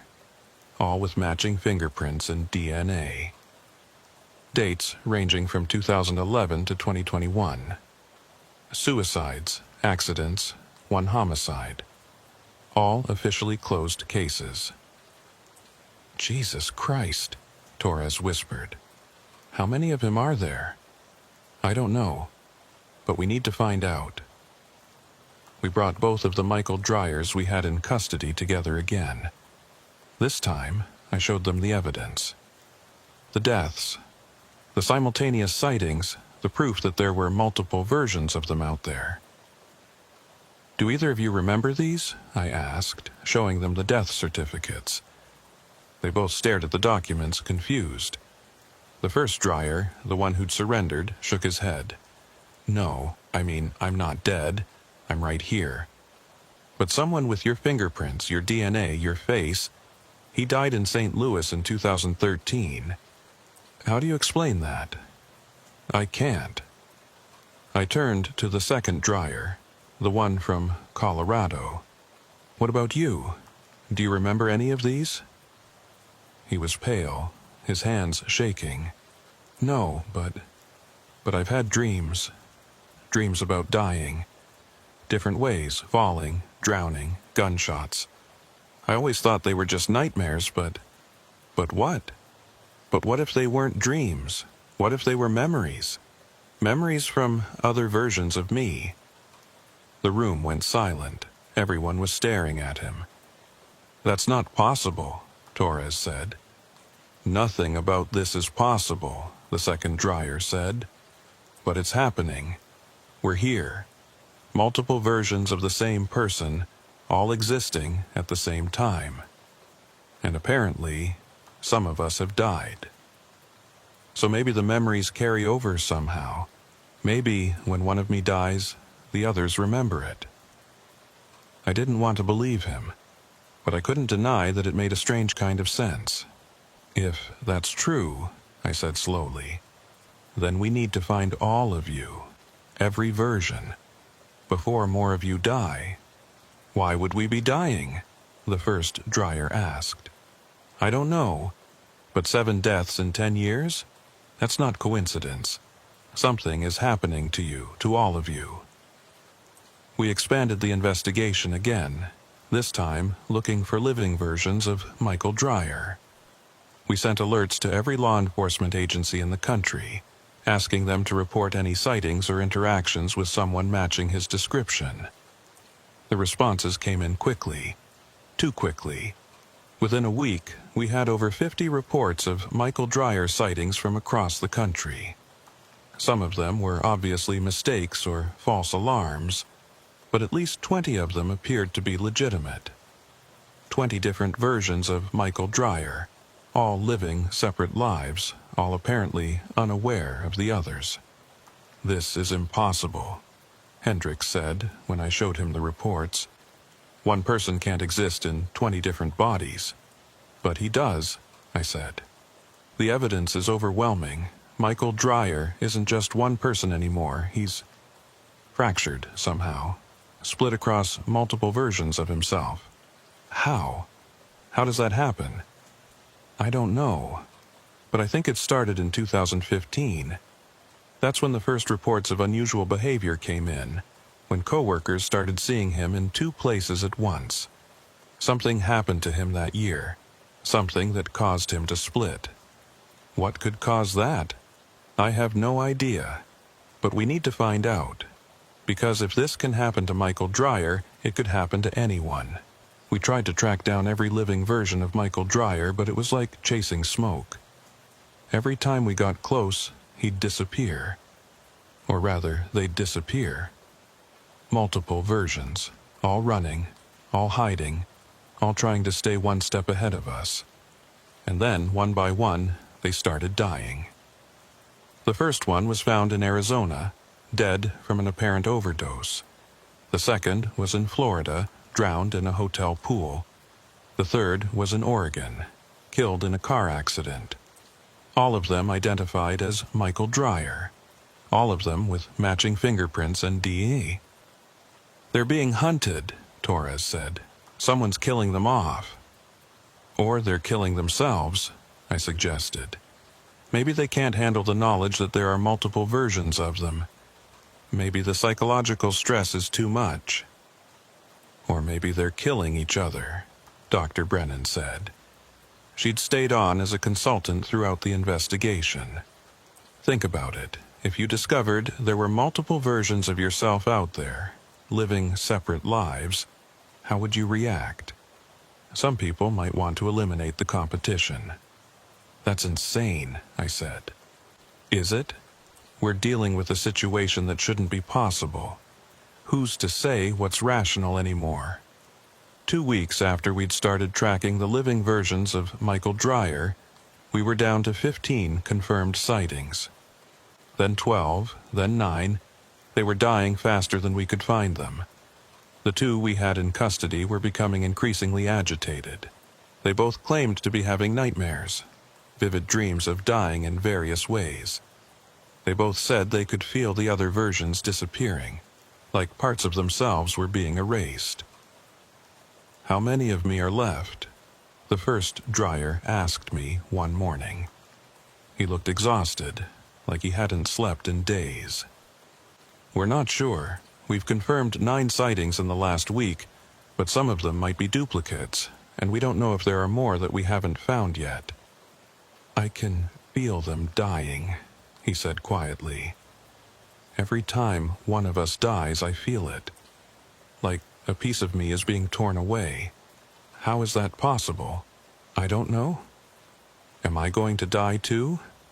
Not if I can help it." But I wasn't sure I believed that. Because whatever was killing the versions of Michael Dreyer, it was systematic and efficient. Someone, or something, was hunting them down. And we couldn't stop it. 3 weeks into the investigation, we were down to 7 confirmed versions. Then 5, then 3, and then, on a cold morning in April, we got the call that changed everything. One of the versions of Michael Dreyer had turned himself in, but this time he had information. Information about where he came from, information about why there were multiple versions of him, and information about who was killing them. The third Michael Dreyer walked into the Federal Building in Milwaukee at 6:47 a.m. on a Thursday. He was disheveled, wearing clothes that looked like he'd slept in them for days, and he had a wild look in his eyes that immediately put the security guards on alert. But he didn't cause a scene. He just approached the desk and said, "My name is Michael Dreyer, and I need to speak to whoever's in charge of the investigation. I know what's happening to us, and I know how to stop it." They called me immediately. I was on a plane to Milwaukee within 2 hours, Torres with me. By the time we arrived, the third Dreyer had been processed and was waiting in an interview room, drinking coffee and staring at the wall. When we walked in, he looked up at us with eyes that had seen too much. "You're the ones tracking us," he said. It wasn't a question. "Yes," I said, sitting down across from him. "I'm Deputy Marshal Klein. This is Deputy Marshal Torres. You said you have information about what's happening?" "I do, but you're not going to believe me. Try us. At this point, we'll believe anything." He took a long drink of coffee, then set the cup down carefully. "How many of us have you found?" "7, including you and the 2 we have in custody. There were 32 of us, originally, back when it started." "When what started?" "The split, that's what we've been calling it. The moment when Michael Dreyer became Michael Dryers." I leaned forward. "Tell me everything, from the beginning." He nodded slowly. "It happened in 2015. March 17, 2015. The original Michael Dreyer, and I still don't know which one of us that was or if he even exists anymore. He was involved in a medical trial. A pharmaceutical study being conducted by a biotech company called Nexus Labs. They were testing a drug designed to enhance cognitive function, improve memory, increase mental processing speed. Michael volunteered because they were paying $5,000, and he needed the money. What happened during the trial? Something went wrong. The drug didn't just enhance cognitive function. It did something else, something to the fundamental nature of consciousness itself. Michael experienced what he described as a splitting sensation, like his sense of self was being pulled apart. He had vivid hallucinations, out-of-body experiences. And when he woke up, he knew something had changed. Changed how? He started seeing himself, different versions. At first, he thought it was hallucinations, side effects from the drug. But then he started finding evidence. Photos of himself in places he'd never been. Receipts for purchases he didn't remember making. And then, one day, he saw himself walking down the street. A perfect copy, going about a separate life. And this created multiple versions of him? Not created. Split. It's like his consciousness was copied across multiple bodies, each one believing it was the original. We all have the same memories up until that moment in 2015. After that, our experiences diverge. We've lived separate lives, made separate choices, but we're all Michael Dreyer. Torres was taking notes. Why didn't he report this? Why didn't he go back to the lab and tell them what happened? He tried, but when he went back, the lab was gone. Nexus Labs had disappeared. The building was empty, all records erased. It was like they'd never existed. And when Michael tried to find information about them online, about the study, about the drug, everything was scrubbed, no trace. So he ran, I said. We ran, all of us. Because what else could we do? We couldn't explain what had happened. We couldn't prove it. And we were terrified that if the government found out, they'd lock us up, experiment on us. So we ran. We changed our identities, moved to different cities, tried to live separate lives. But you all committed the same crimes, Torres pointed out. Bank fraud, identity theft. Why? Because we're all the same person, the third Dreyer said. We have the same psychology, the same thought patterns, the same moral compass, or lack thereof. We all made similar choices because fundamentally, We're all Michael Dreyer. Some of us were more successful at staying hidden than others. Some of us got caught. And some of you died, I said. His face darkened. Yes, that's the other part. The part I came here to tell you about. Go on. We're not stable. Whatever the drug did to us, it created an unstable system. Think of it like a quantum state that can't hold. The split consciousness can't be sustained indefinitely. Over time, we're collapsing back into a single state. The versions are dying off, one by one, until eventually there will only be one Michael Dreyer left. A natural process? Torres asked. At first we thought so, but then we realized someone was accelerating it. Someone was hunting us down and killing us systematically. I felt a chill. Who? The original. Or at least the version of Michael Dreyer who believes he's the original. He's decided that there can only be one of us, and he's taking matters into his own hands. He's tracking down every version and eliminating them. How do you know this? Because I've seen him. 3 weeks ago in Denver, he found me at a motel, knocked on my door, and when I opened it, I was looking at myself. But there was something different about him, something cold. He had a gun, and he told me that I wasn't real, that I was just a copy, and that I needed to die so the real Michael Dreyer could exist again. How did you escape? I got lucky. A maid came down the hallway and he got spooked, ran off. But I knew he'd come back, so I ran. I've been running ever since, but I can feel him getting closer. And I can feel the other versions dying. We're running out of time. I sat back in my chair, trying to process what I'd just heard. You're saying one version of Michael Dreyer is hunting down and killing the others? Yes, and he's good at it. He knows how we think, how we run, where we hide. Because he is us, he's always one step ahead. Do you know where he is now? No, but I know where he'll be. Where? Here, eventually. He'll come for the ones you have in custody. He'll come for me. He'll come for all of us. Because he won't stop until there's only one left. Torres and I looked at each other. We need to increase security, she said. Already on it, I replied. I pulled out my phone and called Hendricks, briefing him on the situation. Within an hour, we had armed guards posted outside all 3 interview rooms where the Michael Dryers were being held. We set up perimeter security, checked all access points, did everything we could to make sure no one could get in. But even as we did it, I had a sinking feeling that it wouldn't be enough. Because if what the third Dreyer said was true, we weren't dealing with an ordinary fugitive. We were dealing with someone who knew exactly how we thought, how we operated, what security measures we'd put in place. We were dealing with someone who thought exactly like us, because he was us. That night, I stayed at the Federal Building, sleeping in shifts, keeping watch. Torres did the same. We weren't taking any chances. Around 2 a.m., I was making my rounds checking on each of the prisoners when I noticed something strange. The guard posted outside the third Dryer's room was gone.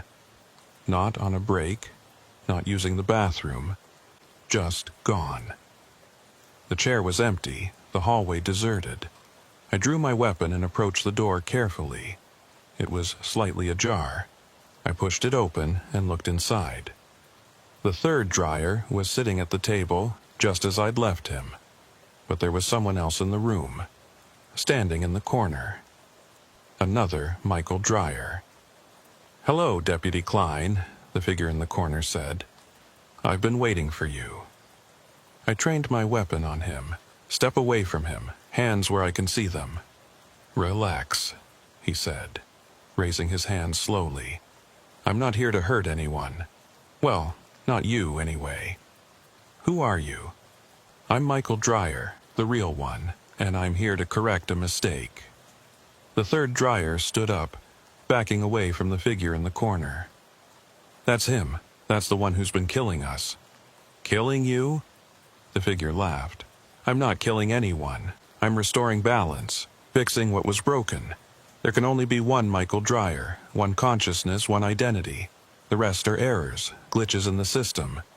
They need to be eliminated. You are an error, the third Dreyer said. We all are. None of us is more real than the others. Wrong. I am the prime version. The one who maintained the most stable consciousness throughout the split. The one who has the clearest memories. The strongest sense of self. I am Michael Dreyer. You're just copies. I kept my weapon trained on him. Put your hands behind your head and get on the ground, now. I can't do that, Deputy. I have work to finish. He moved, fast. Faster than I expected. He lunged for the third Dreyer, and I fired. The shot caught him in the shoulder, spinning him around, but it didn't stop him. He kept moving, grabbed the third Dreyer by the throat, and squeezed. I fired again. This time, the bullet hit him center mass, and he went down. The third Dreyer gasped for air, stumbling back against the wall. Security flooded into the room, weapons drawn, voices shouting. We secured the shooter, called for medical, locked down the entire building. But even as the paramedics worked on him, trying to stop the bleeding, I could see he was dying. How did you get in? I asked him. He smiled through bloody teeth. I know every entrance, every security protocol, every shift change. I know because you know. Because we're all the same. How many others are there? Torres demanded. How many versions of Michael Dreyer are left? Not enough, he said. His voice was fading. I almost had them all. Just a few more.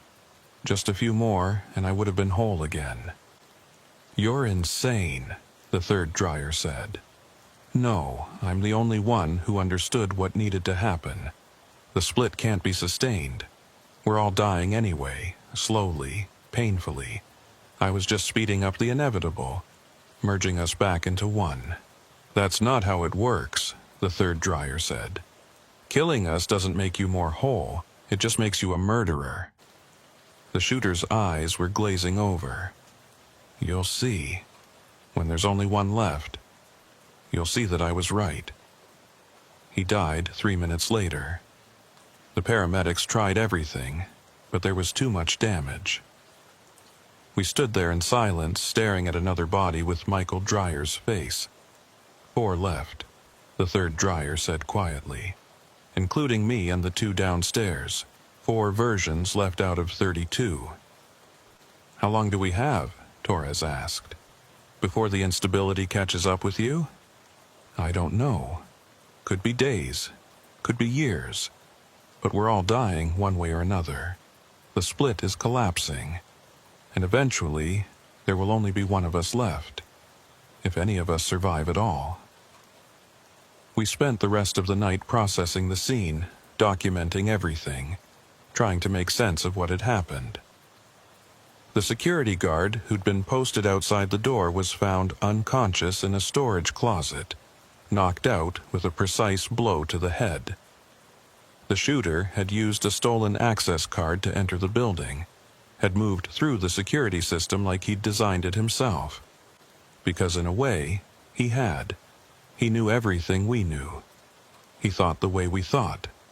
He was us, investigating ourselves.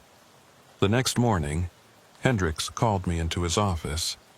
He looked exhausted, older than I'd ever seen him. I've been on the phone with Washington all night, he said.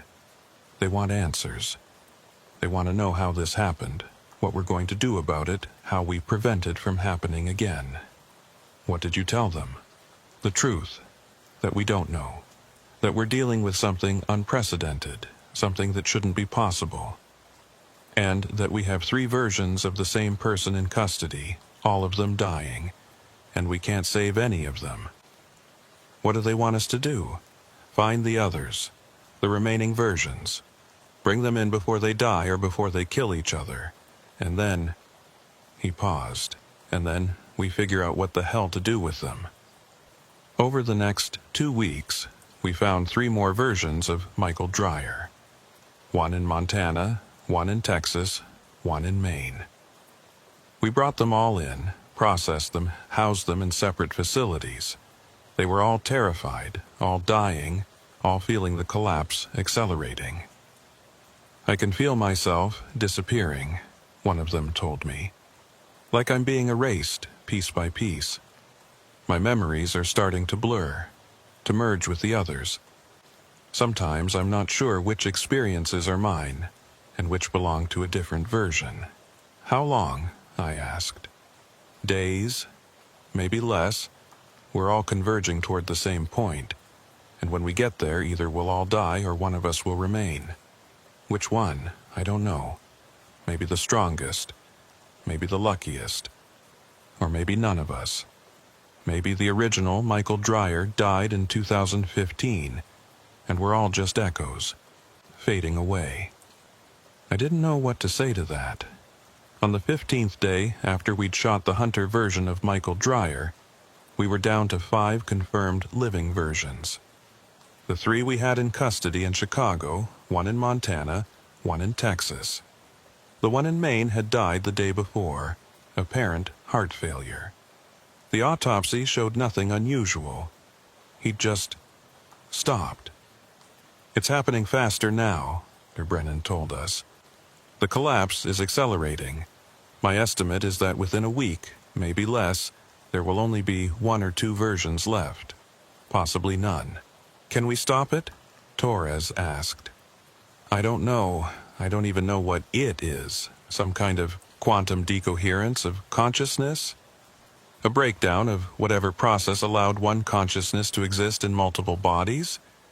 We're in uncharted territory here." That night, I was reviewing files in my office when I got a call from the facility in Montana. The Michael Dreyer they were holding had vanished. Not escaped, vanished. The guards had checked on him at 11 p.m. and he was there. They checked again at 11:15, and he was gone. The cell was locked from the outside. There was no way he could have gotten out. But he was gone. 2 hours later, we got a similar call from Texas. The version there had also disappeared. Same circumstances. Locked cell, no way out. Just gone. "They're not escaping," Dr. Brennan said when I told her. "They're ceasing to exist. The collapse is complete. They're being absorbed back into whatever's left." We rushed to check on the 3 versions we had in Chicago. We found them in their cells, but they'd changed. They were no longer individuals. They were all exhibiting the same behaviors simultaneously, standing in the same position, making the same gestures, speaking the same words at exactly the same time. "We're merging," they said in perfect unison. "All of us. The split is reversing. Soon there will be only one." "Which one?" I asked. "We don't know. Maybe all of us. Maybe none of us. We can feel the others, the ones who've died, the ones who've disappeared. They're still here somehow. Part of us. And we're all becoming the same thing." "What thing?" They looked at me with Michael Dreyer's face, but the eyes were different now, distant, uncertain. Michael Dreyer, the original, restored, or maybe something new, a synthesis of all the versions, all the experiences, all the memories. We don't know what will be when this is over, if will be anything at all. Over the next 72 hours, we watched as the 3 remaining versions slowly merged. They stopped being separate individuals and became echoes of the same person, moving in sync, speaking in unison, sharing thoughts instantaneously. And then, at 3:47 a.m. on a Monday morning, 2 of them simply vanished. No sound, no flash of light, no indication that anything had happened. The guards checked the cells, and 2 of them were empty. Just gone. Erased from existence. Only one Michael Dreyer remained. We moved him to a secure observation room and watched him carefully. He sat on a cot, staring at his hands, looking confused and scared. Dr. Brennan went in to talk to him. "How do you feel?" she asked. "I don't know," he said. His voice was uncertain, shaky. "I remember everything. All of them, all the versions, their lives, their deaths, everything. It's all in my head now. 32 lifetimes, 32 sets of memories, and I don't know which ones are mine. Do you remember the split? Do you remember the drug trial? Yes. No. Maybe. I have memories of it, but I also have memories of things that happened after, things that different versions experienced. I don't know what's real anymore. What do you remember about the trial, about Nexus Labs?" His face went pale. They knew. The people running the study, they knew what would happen. They'd done it before with other subjects. The split isn't a side effect, it's the intended outcome. Why? Why would anyone want to create multiple versions of the same person? Because consciousness is the final frontier. If you can copy it, split it, transfer it between bodies, you can achieve immortality. You can exist in multiple places at once. You can become more than human. He looked up at Dr. Brennan with haunted eyes. "But we're proof that it doesn't work. The system can't sustain itself. Eventually, it collapses. Everything converges back to a single point. Are you that point? Are you the original Michael Dreyer? I don't know. I might be. Or I might be a synthesis of all the versions. Or I might just be the last one standing. I don't know who I am anymore." We kept him under observation for another week. During that time, his condition stabilized. He stopped experiencing the merging sensation, stopped feeling the other versions. He became, for all intents and purposes, a single individual again. But he carried the memories of 32 lifetimes. 32 versions of himself, all collapsed back into one mind, and it was driving him mad. "I can't sleep," he told me during one of our interviews. "Every time I close my eyes, I see all the deaths, all the versions of me dying over and over. I remember drowning, burning, falling, being shot. I remember all of it. And I don't know which death is waiting for me." "You're safe here," I said. "We're going to protect you." "From who? From what?" "I'm the last one. There's no one left to hunt me. But that doesn't mean I'm safe. The instability is still there. I can feel it. I'm falling apart from the inside. Dr. Brennan thinks you've stabilized. Dr. Brennan is wrong. I'm not stable. I'm just temporarily coherent. But I can feel it starting to slip again. The sense of self. The boundaries between the different versions. They're blurring. And soon I won't know who I am at all." He was right. Over the next month, his condition deteriorated. He started experiencing dissociative episodes, moments where he'd slip between different versions' memories, unable to distinguish which experiences were his. He'd call himself by different names, reference events that hadn't happened to him specifically but had happened to other versions. And then, one morning, we found him unresponsive in his cell. He'd suffered what the doctors called a catastrophic neurological event. His brain had essentially overloaded, unable to process the conflicting memories and identities. He died 3 days later without regaining consciousness. The last Michael Dreyer was gone. I never filed a final report on the Michael Dreyer case. I started it a dozen times, but I could never find the right words.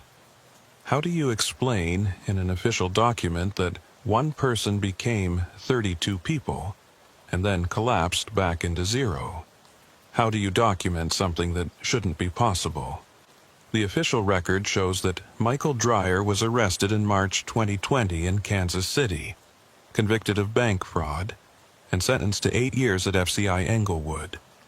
He served 3 years of his sentence before being transferred to Chicago for additional questioning related to ongoing fraud investigations. He died in federal custody in April 2023 due to complications from a pre-existing neurological condition. That's the official story. Clean, simple, explainable. But it's not the truth. The truth is that Michael Dreyer split into multiple versions of himself in 2015 as a result of an experimental drug trial conducted by a biotech company that vanished without a trace. The truth is that these versions lived separate lives, committed separate crimes, and eventually started dying off as the split consciousness collapsed. The truth is that one version tried to hunt down and kill the others, and we shot him. The truth is that the last remaining version died in our custody, his mind unable to handle the memories of 32 lifetimes. But no one wants to hear that truth, because it opens up questions that we don't have answers to. Questions about consciousness, identity, the nature of reality itself. Questions that make people uncomfortable. So the official story stands, and the truth gets buried in a classified file that maybe 3 people in the entire federal government have clearance to read. Torres left the Marshals Service 6 months after Michael Dreyer died. She said she needed a change, needed to work cases that made sense. I understood. She'd seen things during the investigation that had shaken her faith in what was possible, what was real. Sometimes I think about calling her, asking if she ever thinks about the case. But I never do. Some things are better left alone. Dr. Brennan published a paper on dissociative identity disorder that referenced an unusual case she'd consulted on, but she was careful not to include any identifying details. I read it once. She came close to describing what really happened, but she wrapped it in enough psychological terminology and theoretical frameworks that no one would ever connect it to Michael Dreyer. I think she knows more than she's saying. I think she has theories about what happened that she's keeping to herself. Maybe someday she'll share them. Maybe not. Hendricks retired last year. He's 70 now, living in Florida, enjoying his pension. I visited him once, and over beers on his back porch, we talked about old cases. At one point, I brought up Michael Dreyer. Hendricks got quiet for a long time, then said, "You know what keeps me up at night? The question of which one was real. Were they all real? Was none of them real? Or was there one original and the rest were just copies?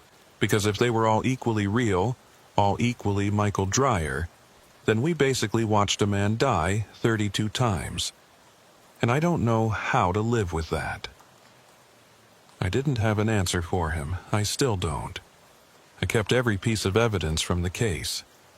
It's all in a storage unit under a false name, filed away in boxes that no one will ever look through. Photos, interview transcripts, forensic reports, psychological evaluations. Everything that proves what really happened. I tell myself I'm keeping it for posterity, in case someone someday needs to know the truth. But really, I think I'm keeping it because I need proof that it was real, that I didn't imagine the whole thing. Sometimes, late at night, I pull out the photos and look at them. Dozens of photos of Michael Dreyer. Different locations, different clothes, different expressions, but always the same face, always the same eyes, and I wonder, which one was he?